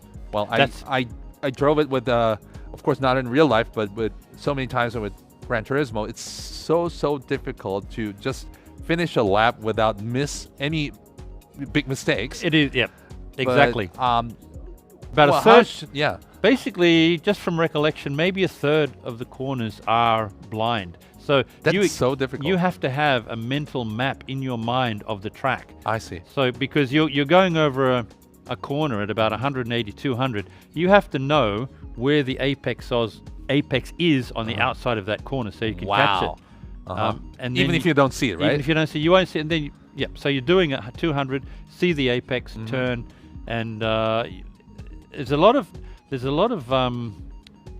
track difference, and there's actually some reverse camber corners as well, like Brünchen has the second part of the corner, you'll have a reverse camber, so once again overspeed and you'll lose rear tire grip and drift out and go into the dirt trap because there's a dirt trap there. But most of the track is so narrow and you have no real runoff areas that if you're going to leave the track, you're straight into the barrier straight away and you'll lose time. And also at the final race you will lose position, of course. So exactly. Wow. But this track, this race will be very interesting to see not just how the drivers perform, but how they use their tires, because it's all about tire wear and strategy for this race. Especially with the track is so long. Exactly. You can't make a mistake with your tire choice. You have to really think about it in advance. And also starting with soft or medium. If you start with soft, you'll be fast, but you can make up some time in your first lap, but then you'll have to be ready earlier, for some fast finishing guys at the end. So, or you're gonna start with medium and make a 2-lap and then change to faster tires, which means you can catch up maybe. So it makes the game and the race really interesting. And I think maybe one or two drivers will try to do 2 laps on soft. Will they? I have a feeling one or two may try just to push the curve. That could be interesting to see just how far they can get on soft tires. Maybe some gambles. Why not? Yep. Yeah. Bit of gambling. And can we check now the top 10 drivers who will be driving the finals? I think we have a list for that. Let's check. There we go. So the top 4 of the Japanese driver made it to the finals, which is Miyazono, the Gran Turismo champion, with Sugawara, who Miyazono said would be the main contender. Kawakami, also a really strong driver, 3rd. And Kato, who finished 4th in the second race, is also qualified. With Cho Yi-teng from Taiwan and Chun Ta-lin, also Chang Chi-yuan from Taiwan. We have 3, and another one is Yang Wei-shun. So we have 4 Taiwanese drivers. And we have Moreno, who moved up from 7th to 6th, who qualified top at the Asian Pacific. Yep. And Korea's Kim Yong-chan, who was really strong, almost finished at the top spot. Had a tight battle. Now, age difference. Once again, we've got a 21-year age difference from Choi. Oh, really? From 20 here to Yang, 41. Amazing.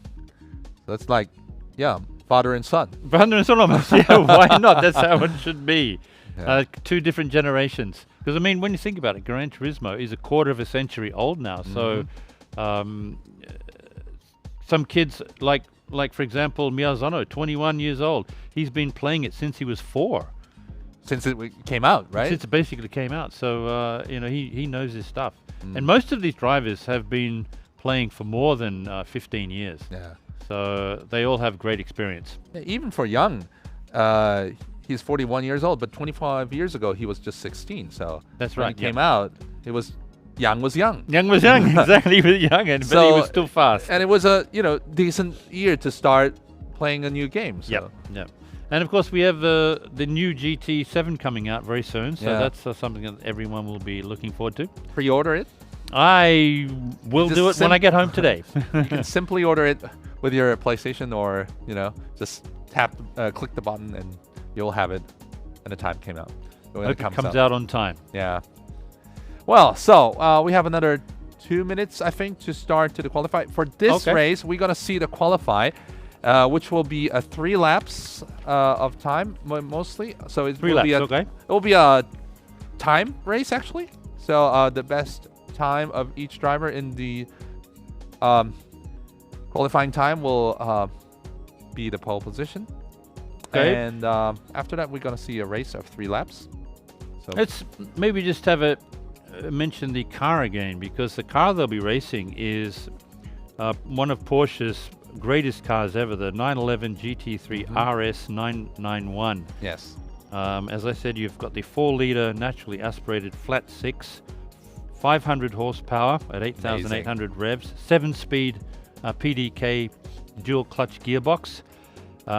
Amazing sound. This engine has one of the best engine sounds you will ever hear. Yeah. The Michelin Pilot Sport Cup 2 tires with huge grip levels. It also gets rear axle steering and torque vectoring and a variable rear axle diff lock to assist in the corners for maximum grip, and especially on exit. And it has extremely sharp steering and some really beefy progressive response from that flat 6. This car is a beast. As I said, it has 220 kilograms of downforce at 300 kilometers an hour acting on that rear wing. And it's got some really funky aero parts up the front as well. These louvered guards actually also offer 110 kilograms of downforce at 300. Oh, really? Yep. So you've got downforce at the front and at the back. So this car just grips to the tarmac like basically no other Porsche. Wow. Let's see how they can handle this super beast. Yeah, exactly. And who will be the best driver. So we are now still waiting to the qualifying to start. It's going to be a very interesting race with this car and this track. Here we go. We're still waiting. They're doing on the warm-up lap, are they?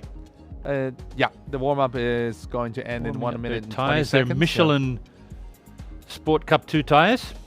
Yes, we have 4 from Japan, 4 from Taiwan. Yeah, and then we have 1 from Philippines and 1 from Korea. That makes 10. You see the Japanese driver will drive the red car. The Taiwanese driver will drive the yellow car. Philippines from green. From Philippines, they drive a green car. And Korea will drive the blue car.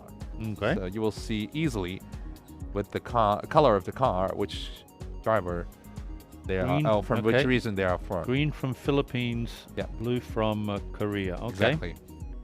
And yellow from Taiwan, red from Japan, as you see in the flag. I mean, this car uses some really high-tech racing technology. You've got it uses magnesium in the roof to save weight. Oh, really? Magnesium and titanium connecting rods. I see. And some very high purity steel in the crankshaft. So it's a car that uses really almost F1 technology for a road car. That's amazing. With a rear wing that's like 2 snowboards stuck together. It's like huge. It's about that big. It's a real beast of a car, and it sounds great. Okay, the warm-up will be finished, and now we are heading to the qualifier. It begins in 3 seconds. Finally, we have the chance to see what the 10 drivers will do first at the qualifying to just decide who will start from the pole position. So this is Sugawara. And we see Miyazono coming out. That's going through Sabine Schmidt corner. There you go. As you see, we have 12 minutes of qualifying time. So for the 12 minutes. Okay, so that gives them basically 12 minutes. Okay, so one lap then. Okay. Yeah. Okay. So, and while we are seeing these drivers trying to qualify, let's look at the videos from the 10 qualified drivers. They sent us a video of how they feel about the championship and of this race. So let's check it out. ポルシェグランツーリスモカップアジアパシフィック日本代表の宮園拓馬です。グランツーリスモ歴は、17年ぐらいになります。予選ではかなりいい走りができていましたし、今回の決勝でも同じような走りができるように頑張ります。必ず優勝できるように頑張るので、ぜひ応援の方よろしくお願いします。ポルシェグランツーリスモカップアジアパシフィック日本代表の菅原達也です。普段は筑波サーキットを中心に実車のレースにも参戦しています。予選ラウンドは前半3戦を安定したレース運びでポイントをしっかり稼ぐことができたのが良かったと思っています。決勝はポルシェ E スポーツレーシングジャパンの初代王者として、またマニファクチャラーシリーズアジア地域のポルシェ代表として、この大会で負けたくないという思いがすごく強いので、優勝を目指して全力を尽くしたいと思います。応援よろしくお願いします。日本代表の川上かなたです。グランツーリスモ歴は約20年となります。予選ではミスもありましたが、コンスタントに上位でゴールすることができ、なんとか代表権を勝ち取ることができました。決勝ではもちろん優勝を目指しますが、熱いレース内容にも注目いただければと思います。ポルシェグランツーリスモカップアジアパシフィックに参加させていただきます。日本代表の加藤達彦です。普段はレーシングカートのレースなどに参加しています。予選では、なかなか自分のレースがうまくできなかったんですけど、山中選手の欠場によって繰り上がりで僕が参加することになりました。自分は熱いレースがかなり得意なので、バトルの面でいいレースをして、良い結果を収めれるように頑張ります。応援よろしくお願いします。好，我是周一腾，然后我的 PSN ID 是 Gmoto SB， 然后我是这次2021年 Porsche Gran Turismo Cup Asia Pacific 的台湾代表，然后我是现役的电竞国手，然后最近也活跃于卡丁赛事。我最有印象的是在第3场帕罗拉马山赛道，因为这场我拿到了第1名，所以才得以把积分跟台湾众车手拉开距离，然后也让我顺利在今年本次赛事拿到了台湾第1。我觉得我只要把我练习的发挥的水准拿出来，然后心态调整好，得失心不要太重，相信我在这次的决赛会有一个让我自己可以满意的好成绩。大家好，我是林君达，游戏 ID G-Motor GPX Car， 是参加 Porsche Gran Turismo Cup Asia Pacific 的代表选手。那我是电竞赛车项目的前国手，最近活跃于金卡纳和卡丁车赛事。那我印象最深刻的是第2站的萨森赛车场，因为当时我的状态很好，所以在该回合拿下了分组第1。我觉得决赛就是享受比赛，发挥自己该有的水准，加油！大家好，我是张志源，游戏 ID Dihon， 2021年 Porsche Gran Turismo Cup Asia Pacific 的台湾代表，从2018年参与 Gran Turismo 游戏到现在，在资格赛过程最有印象的是在帕罗拉马山赛事，由于拿下杆位，而且赛道狭隘，过程比较紧凑，所以从头领先到尾，但由于后面跟得很近，所以过程很紧张。作为一个台湾代表选手，我希望自己能够按照平常训练的节奏与心态，尽力的完成这场比赛。Hello, I'm Luis Moreno and I'm one of the Philippines representative for the Porsche Gran Turismo Cup Asia Pacific. I usually run on e-motorsports tournaments across different racing games. During the qualifying round, I managed to score my best points in the last 3 rounds, and that helped me secure a slot in the upcoming Porsche Gran Turismo Cup Asia Pacific Finals. And on the finals, I would like to go for a strong and clean run as I represent the Philippines in the event. I hope you guys watch and support me in the races coming up. 大家好，我是杨伟勋，我的 ID 是 Asian 2010-429，我是 Porsche Gran Turismo Cup Asia Pacific 的代表。我玩这个游戏将近有20年了，希望能够继续的坚持下去。我最有印象的赛事是第1场的富士赛道，它使用的车辆是911的 RSR， 很荣幸的在这一场比赛中拿下了第1名，奠定了良好的基础。在接下来赛事中，希望能够尽全力努力把赛事完成，然后有良好的表现。 저는 포르쉐 그란 투리스모 컵 아시아 태평양 한국 대표 김영찬입니다. 저는 평소에 그란 투리스모와 같은 다양한 심레이싱을 즐기고 있고 실제 박스카 레이스에도 나가고 있습니다. 예선에서는 꾸준한 연습으로 인해 좋은 결과를 얻어서 예선에 통과할 수 있었던 것 같고 이번에 치러질 결승전에서는 한국 대표로 참가하는 만큼 많은 연습을 해서 좋은 결과를 얻을 수 있도록 해보겠습니다. So that was the 10 messages from the 10 finalists. And we are now underway of the qualifying round, and it's 4 minutes and 40 seconds remaining. Now, a couple of drivers already started their flying lap. Oh, yeah. Miyazono is now... You see, that's the flying lap because that's flying, and the Flugplatz. That's the jumping spot of this track. There's 2 jumping spots. That's one of them. He really got airborne, didn't he? Yep. Wow. And now to the right-hander after this. Slight left. To be able to to maintain 240, 245 kilometers an hour through that corner, you really have to have decent tire grip and downforce. Wow. Otherwise, it'd be too dangerous. Yeah, exactly. But this car, look at that rear wing. It's 2 snowboards, right? Yeah, so think about that for a minute. How big is that? Yeah. And this angle is a little bit difficult to see in real life, so that's another benefit of the Gran Turismo. You can't do that in real life, pretty much. But you see how fast and how narrow the roads are.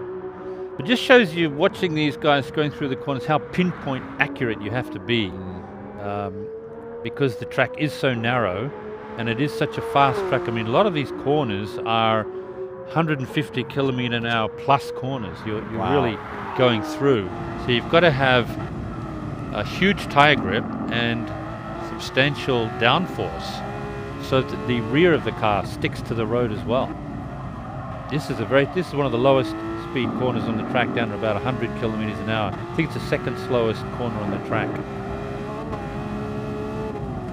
This going through here, yep, you have to stay on the inside of the track. You have to catch the apexes going through to maintain the best line, and then you brake under heavy braking to make this left. Of course, everybody is driving with the soft tires for this qualify. And once again, more heavy braking, under heavy braking to take this left again. You go wide, just catch the apex on the exit. And this is now Kawakami. Yep. Driving a little bit behind of Sugawara. So each driver are now on track with a gap a little bit. I'd love to hear those engine sounds. And that's a nice sound. Yeah, it's one of the best that Porsche's ever devised. This is extremely quick part. You take this corner at full speed basically, and then you're under heavy braking to take the next right. Ooh. It's so difficult. It's a very bumpy track as well, so you've got to be careful that you maintain your tire grip, because in some of the corners you're actually losing grip of one of the tires. Is it possible to make a perfect lap? In racing conditions, it's almost impossible to get a perfect racing lap, because somewhere on the way you're going to have to be passed by someone, or someone's going to pass you.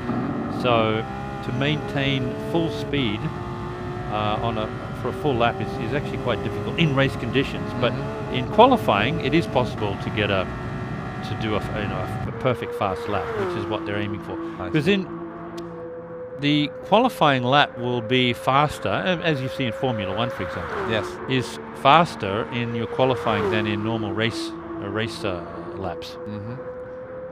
Probably normally even 5 seconds faster. Did you have a perfect lap here in real life?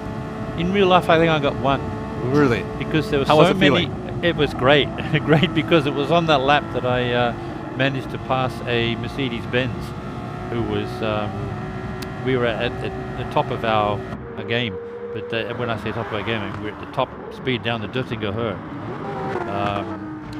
He was doing 250 and I was doing 250, 255, and I just managed to get a slipstream and just squeeze past him before we hit the Tiergarten. Tiergarten, yeah, yes. yeah, which is the slight dog left, and then you go downhill. Which means a zoo? Tiergarten. Really? Yeah. It feels like that sometimes when you're battling for position. See, this is the carousel. You have to see the two different road surfaces. Yeah. You really have to maintain the right amount of speed through there, or you just drift up onto the top part of the corner, which is not good, because you've got a lot of tire wear. I see. Rubber. Tire rubber gets thrown up there. And because of that, it becomes very slippery up there as well. And you will pick up some marbles? Yep, exactly. And this is Moreno from the Philippines. That's a nice, very well taken, and he's accelerating under heavy braking into the carousel. Is it? Yep.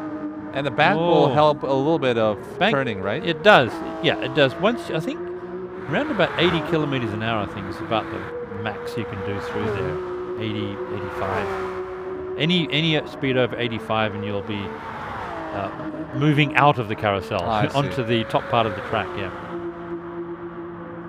Down the Duttinger Höhe through Tiergarten. This is where you're doing your top speed, probably close to 300, 280, 290. Oh, well controlled. Wow, sliding a lot. Squiggling under heavy brakes. Wow, those Michelin Pilot Sport tires really fighting for grip there. And this is the final straight. We're getting some times there. Okay, 6:34. That's quick. Wow. And let's see what Sugawara can do. He's a Porsche driver. Also Very drives in proud real Porsche life. driver is 634, 896. Look at that. Whoa. Only half a second difference over 20 kilometers. How good is that? So it's currently second Sugawara, now Kawakami approaching the control line. He seems to have just held back a bit there. What happened? How much is it? It's 636, Oh, okay. 707. 2 seconds Not back. bad. Yep. And now we're waiting Kato to come. Amazing. They did a 20-kilometer lap with 6 minutes and 34 seconds, and the difference was just a half a second. That's unbelievable. That just two. shows how close they are. Yeah. Amazing. Oh, it looks Kato really good. He looks just a little bit slower. Oh, he beat 636. Kawakami. Yep, he's third. And now we're waiting Cho. Let's see what Cho can do. A little bit of squiggling coming under acceleration. 640. 40, that's a good lap. That's a good lap. Yep, finishing Then we currently got Lin. fifth. Now Lin was also really clever at the first race. Let's see what he can do with the lap. It's 641, 028. No, pretty close. With the two Taiwanese. Now we see Chang, the seventh driver, to finish the qualifying. One more turn to Last go. corner, yep. Ooh. Oh, heavy acceleration. Because this car, of course, is rear-wheel drive, so you really have to manage the rear grip coming out of the corner. 643 for Chang, currently seventh. And now we're waiting for three more cars to come. A little bit slow there. Marino from the Philippines, Asian Pacific region. It's lost a bit of speed. 643, 503. Okay. Eighth. And we've got Now two it's more. Kim, Two more. who did a good race in the first race. Still in the Dottinga Höhe. Passing through the Tiergarten, fastest part of the track, going downhill here. You're reaching close to 300. Ooh. So and then as you're coming off, you're braking through these S's here. And you've really got to manage your braking too. Let's see what the time is for Kim. Kim coming, it's well done. 643, You got 490, 8th. And Yang, 651, 843, okay. 10th. So Look the at that. Japanese dominated the qualifying As we again. It's expected, 1, 2, yep. 3, 4. Yep. Followed by the Taiwanese. But for the top four drivers, only got 2 seconds separating the top four drivers over 20 kilometers of racing. That just shows how tight it is. That's just like a half a second for a normal race course. For example, Suzuka, yeah. It's one, you know. But for Suzuka, it would be, for the top two, it would be like 1/10 of a second. Exactly, yeah. So that's how close it is. And the final will begin in 30 seconds. Let's see. The Japanese are now in the first and second row. So the race, do we know what tires they're on? We will see. We are now still looking at the results of the qualifying. Yep. So 4 Japanese drivers on top, followed by 3 Taiwanese and the Korean Kim, Marino, and Yang in the bottom of the grid. So We have some viewers with comments on the left-hand side there. Have a good race. Yep. I'm sure it will be. Let's see. The Nürburgring Nordschleife. 3 laps of racing, which means they're going to race over 60 kilometers.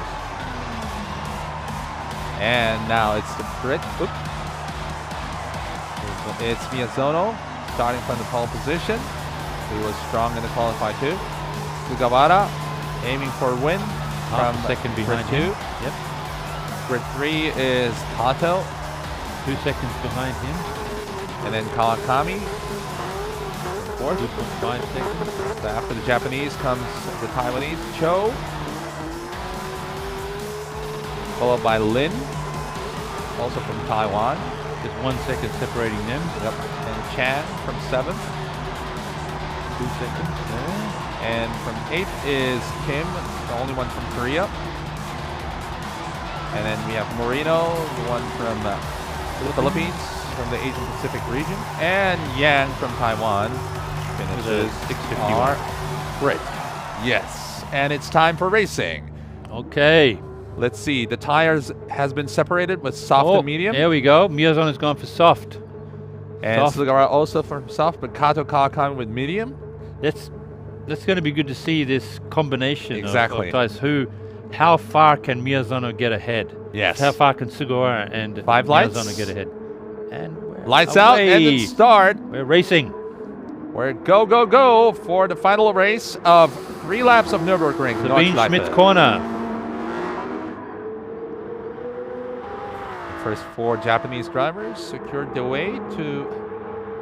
Well, of course, I've got to tell you, they just named that first corner after Sabine Schmidt. Yes. There's a corner in Spain that has been named after Kazu Yamauchi. Yes. And it's amazing. Can you imagine that there's only a couple of roads in Spain that have been named after people. The other one is named after Ernest Hemingway. Wow. So just around from Ernest Hemingway, you have a corner named Kazunori Yamauchi corner. So if you use a car navigation system, it will say, turn the Hemingway corner left to Yamauchi way. Pretty much something like that, yeah. But it just shows how important this Gran Turismo is around the world and how highly respected it is. Amazing. So we see now Cho with soft tires trying to attack Kawakami, who is in the medium tires, which means Cho will have a better pace, looking for a place to overtake Kawakami. But it's so narrow, Peter. Yes, it is a very narrow track. So there's only, in terms of overtaking, you can just manage to squeeze past someone if you're lucky. But you've got to have and it's enough space. See, look at this. Oh! He's already gone off there. That was aggressive. But it's interesting, looking at the 2 top drivers on softs, they're already 2 seconds ahead. Oh my God. This shows how much grip these soft tires have. But this will not last long, so they have I think 1 lap, yeah. So I'm really sure 1 lap. For the soft tires, they will pit in after 1 lap, and for the mediums, they will pit in definitely after second lap. Yeah. But that gap just keeps growing. Yeah. Look at that. It's already up to nearly 2.5 seconds. So that's a little bit frustrating for Cho, because if he overtakes, I think he can follow the top 2. Yes. But he is blocked by the 2 medium tires. There's not, in terms of overtaking sections, there's not that many overtaking areas on this track in the first half of the track. So it could be difficult for Cho and Lin, actually. And for the race win, I think Sugawara is doing a great job. He's still finding some plays to overtake him. Sugawara is really keeping up with Miyazono. Yeah, I think Sugawara has a better pace. Wow. I think he's also using the slipstream as well. Because, I mean, this track is so high speed. Most of the corners, as I said, are well over 150 kilometers an hour. And Sugawara jumping in.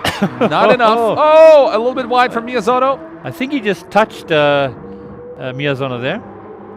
Could be. It's still Miyazono and Sugawara. Tail to nose. It's no gap between them.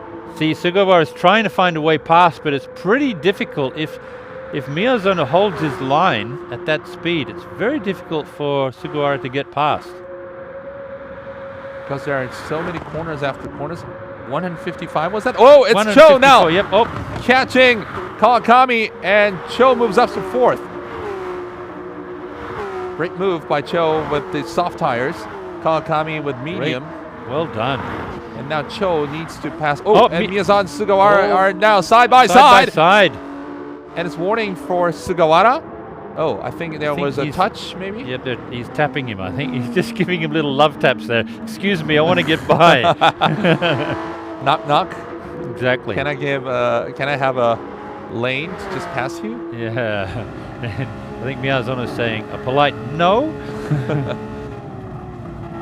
And Peter, if you look at the back, Cho is now just a second behind Kato.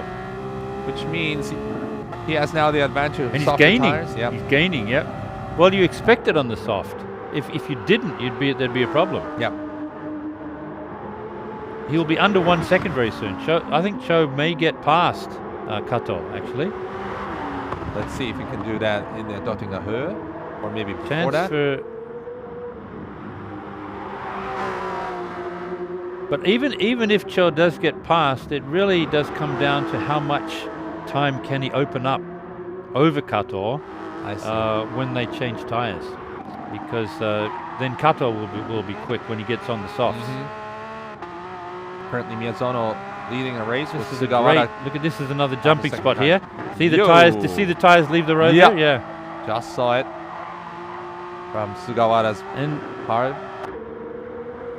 Wow, see the cars are jumping all over the track here. It's actually a very bumpy track. Oh, a bit wide from Miyazono. Miyazono's pushing hard. Let's see the overtake. What's happening from Cho here? once again. That was an overtake of Cho. Oh, there he goes. Yeah. Yeah, you see he That's a was replay. able to maximize his grip going through the corner there. So that's where he picked up a little bit of extra speed. Miyazono and Sugawara, 0.6 of difference. Entering the final. Oh, good heavens. Bit of sideways movement there. Yes. Because, of course, as a rear-wheel drive car, there will be... Oh, they're already on the Dottinger Höhe. And Cho now catching Kato. He wants is. to be... This could be interesting down the main straight here. Can Cho... Oh, can he get in the slipstream? He's trying. Maybe not enough. Getting Closing, there. closing, These tires. closing, closing. Maybe through the Tiergarten he can get him. Closing, Yes. closing. Oh, and Just not Sugawara quite. now. Sugawara got him. How did he do that? He Miyazono. must have got in the slipstream. Well done, Sugawara. This is going to be interesting because Miyazono is the undisputed champion. And so they're not pitting in. See, With the soft I tires. thought they might. I thought some of these drivers might try for 2 laps on the on the softs, and he is. Kawakami and Kato switching to softs. So it's a 1 lap of medium and 2 laps of softs for most of the drivers. Yang switched from soft to medium. Interesting to see how much grip these tires can, because we've got 5 times tire wear here. Yeah. So let's see. Kim is okay. out with medium tires. So they're probably changing to softs. Yeah, okay. That makes sense. So they want to do 2 laps of softs. Well, I really thought they would do 1 lap on softs and 2 on medium, but these guys have confidence in their soft tires. Let's see. If the tire remains...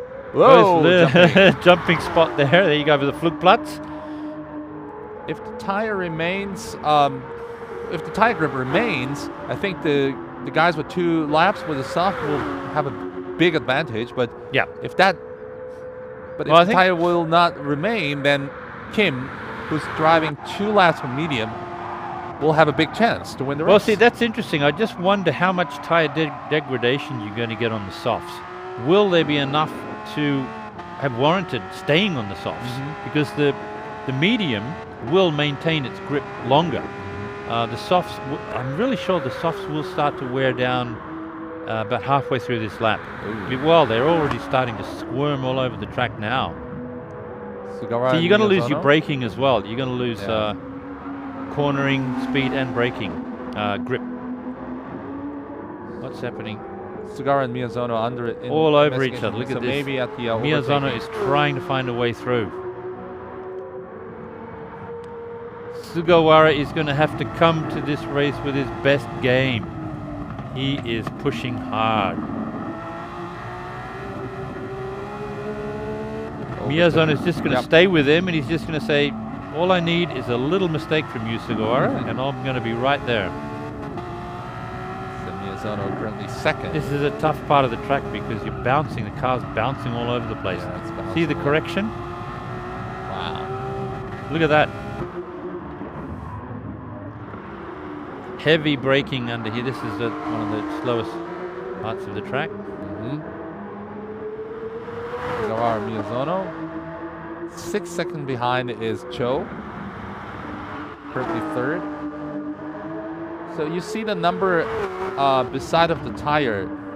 That's the number of the pit stop. So the top 5 hasn't pitted yet. That's right, yeah. And So they're the going bottom 5 has already finished their pit stop. So let's see how the order will be after the remaining 5 finish the pit stop after this lap. Because Kato is the fastest of the... Oh, it's Sugawara 2-second time penalty. Oh, that's a lot. What happened there? I think it was by overtaking. Colliding with another... Oh, yeah, he did touch Miyazono. So he's going to have to pay that penalty now. So I think it's going to happen at the Dottinga Her, maybe? It would, yeah. So there's no need for Miyazono to... Okay, let's see. Sugawara. Oh! What? Oh my there. God! Yeah, okay. He went off the track to part. Oh, so that's not. No, that's not on. That's not nice. That's not on. That was well. In the real world, I actually wonder if whether that he would have stayed on the. Yeah. Because when you go on the grass with hot tires, you have no grip. Yeah. Yeah. Well. So that was too aggressive move from Sugawara. And he will have to pay the penalty in a very short time because they're coming up to the main straight very soon. And this is Kim, who is driving 2 laps with medium tires. Let's see if this is the right choice. Yes. It's all about strategy. If it is, he's the only one starting with the medium tires to do 2 laps. Yes, that's right. Oh, that was interesting to see that. I would have thought the rear tires had more grip. He seems to be a lot more counter steering going on there than we expect. Oh, Sugawara Miyazono still battling. Tight. Oh, a lot of wiggling going on. Wiggle and wobbles. Yes, look at that. A lot of correction. The second jumping spot, here we go. Jump. Tires leave the track. Going through there at 160. This is another challenging corner right here because the car gets very light through that through that corner there, and you really have to pick the exact right spot to take because if you go a little bit wide, then the car will go off. Oh, Miyazono catching up. Oh, running too wide. What happened? He's pushing Did he too touch hard. the wall? See, he did touch the wall. See, this is interesting because I think Miyazono's losing his tire grip here. He's pushing very hard, thinking he has the grip he had a lap ago, and he doesn't. He's lost a bit of grip. So that's the risk of 2 laps of soft tires, exactly, right? Yep. Now, Sugawara is slowing about down, to but I don't slow down think for 2 Miyazono seconds. will not. I don't think he'll be able to catch him. Because of the mistake? No, but he has to do it's 2 seconds. It's going to be close. It's side by side. He did. He'll get him. And Miyazono back on top, but they have to do the pit stop after this lap. Penalty against Kato. Oh my God! What happened there? I wonder. Kato currently 6, and it's a half-second penalty. And Kawakami is just behind. Oh, there he goes. And Kawakami he's paid his penalty now. Yep. It's So Kawakami now Kawakami's 6 through. So that makes Kawakami the fastest of the already pit stopped at 5. So I wonder if Sugawara can catch Miyazono. So now it's pit stop. They're pitting, yep. For both. Let's see, Cho, Lin, and then Kim comes in 5 seconds later. Let's see where Kawakami will be after Sugawara Miyazono pits. That's right. But they'll be leaving the pit. Kawakami Kato already left the pit. This is Miyazono. So Miyazono managed to get back on the track in the lead. In the lead, yeah. But the lead is really... but it's not a big lead. Kawakami currently third, just a second behind Sugawara. Okay. Amazing. And Kato followed. That's great. By just got half the top a second. 3 drivers within 1 second of each other. Okay. Oh, and Kato, so in 2 seconds of each other. And don't forget that Kawakami Kato is driving soft tires. That's right. Even if they're two laps old. See, this very interesting because will Kawakami and Kato be able to maintain exactly this speed and grip into the second half of this lap. So the situation is Kawakami and Kato, they are have oops, there was a touch of wheels. Kawakami and Kato have a faster tire, but Miyazono and Sugawara have a fresher tire. That's right. So I think Kawakami and Kato will keep pace with Miyazono and Sugawara, but I think the guys on soft will start to lose grip and speed and time in the second half of the lap. Yeah. Followed by Cho with medium tires. But I think it's going to be interesting to see in this last lap how Sugawara approaches it. Well, look at this. He's still Sugawara fighting for and P1. Miyazono, this is going to be really tight. Sugawara, where will he go for? What Where will he go for the overtake?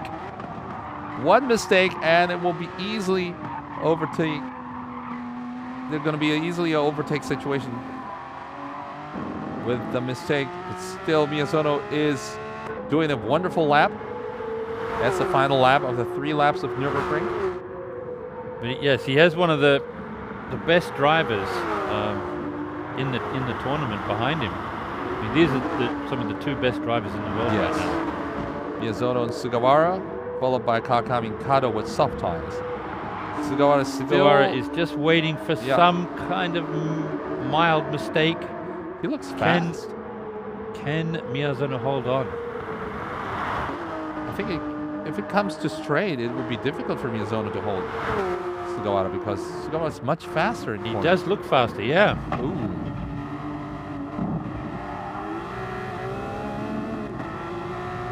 Miyazono cannot get away from Sugawara, not like he could in a previous race. Yeah, the difference is 0.3 seconds. Yeah. 0.3 now to 0.4 seconds. Oops, Kim dropping off to 9th. I think he made a mistake. Backwards. What happened there? We've got the top 4 drivers within, what, 2 seconds of each other. 2.5 seconds. Yeah. So what that means is, so it's down to tire wear, how are they managing that, and also can they use their drafting down the main straight? If they can, that means they will be overtaking. Overtake Kim! there, yep. What an aggressive move for one. overtaking Chang, for gaining Went back a little his bit 8th wide position. there, and Kim took advantage. We're back at P1. So 0.3 of a second difference. Followed by Kawakami 2 seconds behind. I wonder if Sugawara will be able to catch him down the Dottinger Her. And under investigation with Kim and Chang over the overtaking. What happened there? But here we are in the carousel. Yep. At 90, they're managing 90 kilometers an hour through that carousel. That's an absolute max through there, I think. I see. Another half lap to go. Still Miyazono on top. Oh, Sugawara looking really aggressive. Wow, and look at Sugawara's drive, how fast he can catch up. He's managing to find the some slipstream there from Miyazono. He's using the air behind him very well. Driving over the dirt. It's still fast.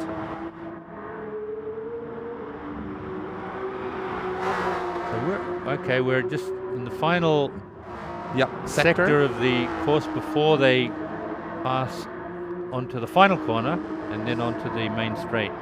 So we are waiting for the small carousel to come, and then we will head to Dottinger, the long straight.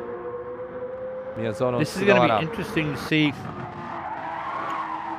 how they're maintaining their tire grip and whether Sugawara can get the draft down the main straight, because I don't think Sugawara will get past Miyazono before that.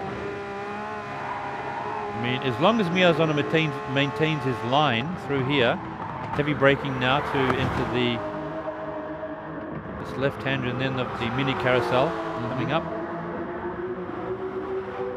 Miyazono does not want to understeer through here. He did. He Oh, understeers. See, he Miyazono lost. run wide, and He understeered. Sugawara now I had on a top. feeling he might do that. Oh my He God! was pushing too hard. How did that happen?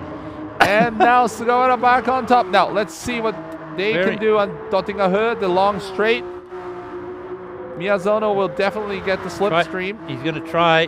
So watch this. Sugawara is going to roam all over the track to try and avoid. Yeah. He's Slipstream going to to happen, try and right? avoid the slipstream. 285, going to catch him. 290. He's just in it now, but I don't think he can get it. 300. 300. He's gonna go 303. 300. 304. 300. Still See, to go. Still to go. he can- Still to go. He can still get Miyazono. it, No as way long to as oh, Sugawara blocks. no way to go. Wow, side by side. Side by side, no. Sugawara Yep, great driving Made from it. Sugawara. Great driving. Under and heavy braking, maintain his line, maintain the line. final corner is ahead. Brake, yes, well done, nice corner. Oh, it's side by side. side Miyazono by side. catching up. It's a Who will drag win the race to the It's line. Sugawara. Yes, Sugawara, well done. Just by 1/10 a second. Wow. Third is Kato. Kawakami That fourth. is racing. Cho finished fifth. Atop of Taiwan. And Lin sixth. And we were waiting for Moreno and Moreno Kim. This is Moreno from the Philippines finishing seventh. Kim from And Korea then Chang eighth. and Yang will finish up. And the two drivers from Taiwan will finish 9th and 10th. Chang, and this is Yang, who closes the race with his Wow. finish. I wonder what happened there with Miyazono. Why did he go wide there at the final carousel? He must have... Unbelievable. I don't know, he must have lost some tyre grip there. He understeered. Yeah. He was going too fast and then he couldn't turn. He went wide. See what happens? If you don't catch that cement area of the carousel, you just go wide. Can't go I think back, he was right? over speed. A bit of understeer there. And Sugawara took full advantage. Well done. But Sugawara maintained his line. Yeah. See what happens when you maintain your line in the last part of that section after the Tiergarten. But Miyazono had a chance, but Sugawara maintained his line here. I don't think he blocked. He maintained his line through that last section of the course, which is good. That's why he won. But what an exciting race. That last lap was an amazing lap. Yeah. And also the strategy of the top two. They drove two last with the soft tires. Yep. And you could see the degradation, tire degradation in the second half of the second lap on the soft tires. They were struggling starting with the to understeer, squirm right? all over the Yeah. place, and they were starting to understeer a bit. But they pushed the limit of what the tires could offer, and they found the limit. So wonderful strategy from the both of them, and also the race, the tight race, was like, switching the top position from Miyazono to Sugawara twice, I think. Yeah. It's And at the I'm final moment, amazed. that was a tiny mistake by Miyazono, but that defined the race and the win. I was surprised also to see Sugawara had the inside line for the final corner, but he actually went a little wide. Yeah. Almost allowed Miyazono enough acceleration to win the race. That drag. Okay. so And we're ready I for the think we are interview. ready with Sugawara to Okay. interview. Congratulations, Sugawara. Sugawara-san, おめでとうございおめでます。とうございます。お久しぶりです。ありがとうございます。元気いやー、おめでとう。めっちゃ疲れました。どうしました今。最後のカルセルで抜きましたね。多分あれは宮園選手はミスではなくて意図的に僕を行かせたんだと思います。あ、そうなの？最後の直線長いじゃないですか。抜き返すために。そういうこと。なので、Okay. 多分いい距離で立ち上がったら抜き返せるっていう風に踏んで、多分僕を生かしたんだと思うんですよ。So Sugawara believes that Miyazono let him go through at the last carousel because of the possibility of drafting on the Dottingerhöhe, which would mean that Miyazono will pass him again, right? Pass him back, so he let him. Interesting strategy. Okay. But Okay. but Sugawara defended. でも守りましたね。そうですね。あそこのラインを外を通ってしまうと、やっぱりかなり立ち上がりも遅くなるんで、十分な距離をコーナー2つで開けることができれば守りきれるっていう風に踏んで、僕はもう駆け引きなしで、全力でコーナー2つを曲がるっていう風に覚悟を決めていきました。Wow. So あとはあれですね、1周目に同じような距離感で立ち上がって、抜いたけどペナルティもらっちゃったじゃないですか、僕が。その記憶があったんで、コンマ6秒差ぐらいで、ドッティンがストレートの前のコーナーを立ち上がったら、守りきれるっていう風に予想してたんで、なるほど。この距離をとにかく作るっていうのに全力を注ぎました。Okay, so if you run wide at the small carousel, it will be difficult to actually accelerate in a full speed. So, and also what he experienced on the first lap, he overtook at the straight, but he got a penalty. So he was confident if he gets 0.6 of seconds after the carousel, so at the start of the Dottinger Höhe, he had a confidence to just defend his spot. So that was he was thinking. So Sugawara just thought, okay, if he let me pass, I'll just go through. I'm interested to ask him about the penalty halfway through the race with Miyazono. What happened there? レースの途中で、ペナルティがありましたけれども、どうします？宮園さんとちょっと接触したんですよ。コーサーとして宮園さんと接触しましたね。1周目、そうですね。もうちょっと近いところで追いつければよかったんですけど、もうかなりコーナーが迫った状態で、ラインの自由がないところで追いつく形になってしまったんで、結構行き場がなくて強引に抜く形になってしまったので、それでちょっとペナルティが出たのかなって。正直ペナルティ出ると思ってなかったんで。He wasn't expecting a penalty. Yeah. Because he wasn't able to maintain his line, the line that he wanted to go through. So he said he was forced to go off the track, which means that when he came back, he unfortunately tapped Miyazono. Exactly. That's how he got his penalty. So Sugawara is now the winner, and he will get the prizes. What will he do with the prizes? 商品も豪華ですけど、どうしましょう？そうですね。やっぱりポルシェの木更津のポルシェでエクスペリエンスなんでしたっけ？名前忘れちゃいましたけど。エクスペリエンスセンター。ポルシェエクスペリエンスセンター、あそこでやっぱり最新のポルシェ運転する機会をもらえるっていうのはすごい楽しみにしてますね。実車でレースしたりとかもしてるんで、やっぱり実際で車に乗れるっていうのはすごいワクワクしてますね。So he's doing real racing, so he's really feeling exciting for the Porsche Experience Center to drive the brand new Porsche in a real track, and I'm sure he's gonna love it. Means that he will be able to drive the new carousel and the corkscrew. Exactly. そうですね。本当のカルーセルとコークスクリュー再現されてるってことですよね。どれぐらい実際に乗るとどれぐらいこの角度を感じるのかとかすごい楽しみですね。感じてみたいです。Something you cannot really experience in a game. Exactly. Is the drop in the carousel. Sorry, in the corkscrew. You actually really drop. Maybe it's like 5 meters. It's quite significant. Okay. おめでとうございます。じゃあもう本当に素晴らしい走りありがとうございました。Thank you so much. ありがとうございました。So that was our winner. Congratulations. Well done. What a race. Oh man. Yeah. What a race. But that's how it should be. I mean, when you're playing with two different compounds of tire, especially when you challenge the soft grip to the limit. Yeah. In that second lap on the softs, they were both really pushing the limit of what's possible in a race car. And it just goes to show how good these drivers are, that they were able to control their cars under such pressure. And as Sugawara mentioned, he will go to the Tokyo Porsche Experience Center. Could you explain what kind of a center it is? It's a 43-hectare center in Chiba Prefecture, which is about just over 1 hour southwest of Tokyo.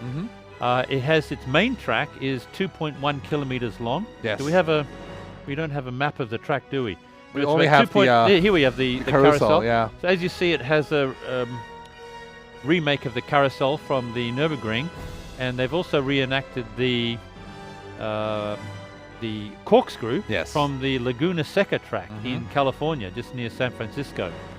They've also got a drift course and an off-road course as well, plus a low grip track where you can really learn how to understeer and oversteer, or learn what happens when a car understeer and oversteers, which is what you need to know when you're driving a Porsche like that. Yeah. So this track is perfect for the current generation of Porsches, plus the future generation of electric Porsches as well. And more surprisingly, the city named its 125 road to Porsche Straße, which means Porsche's road, which runs alongside the Tokyo Porsche Experience Center. So you drive the Porsche Straße to the Porsche Experience Center. That's right. Yep.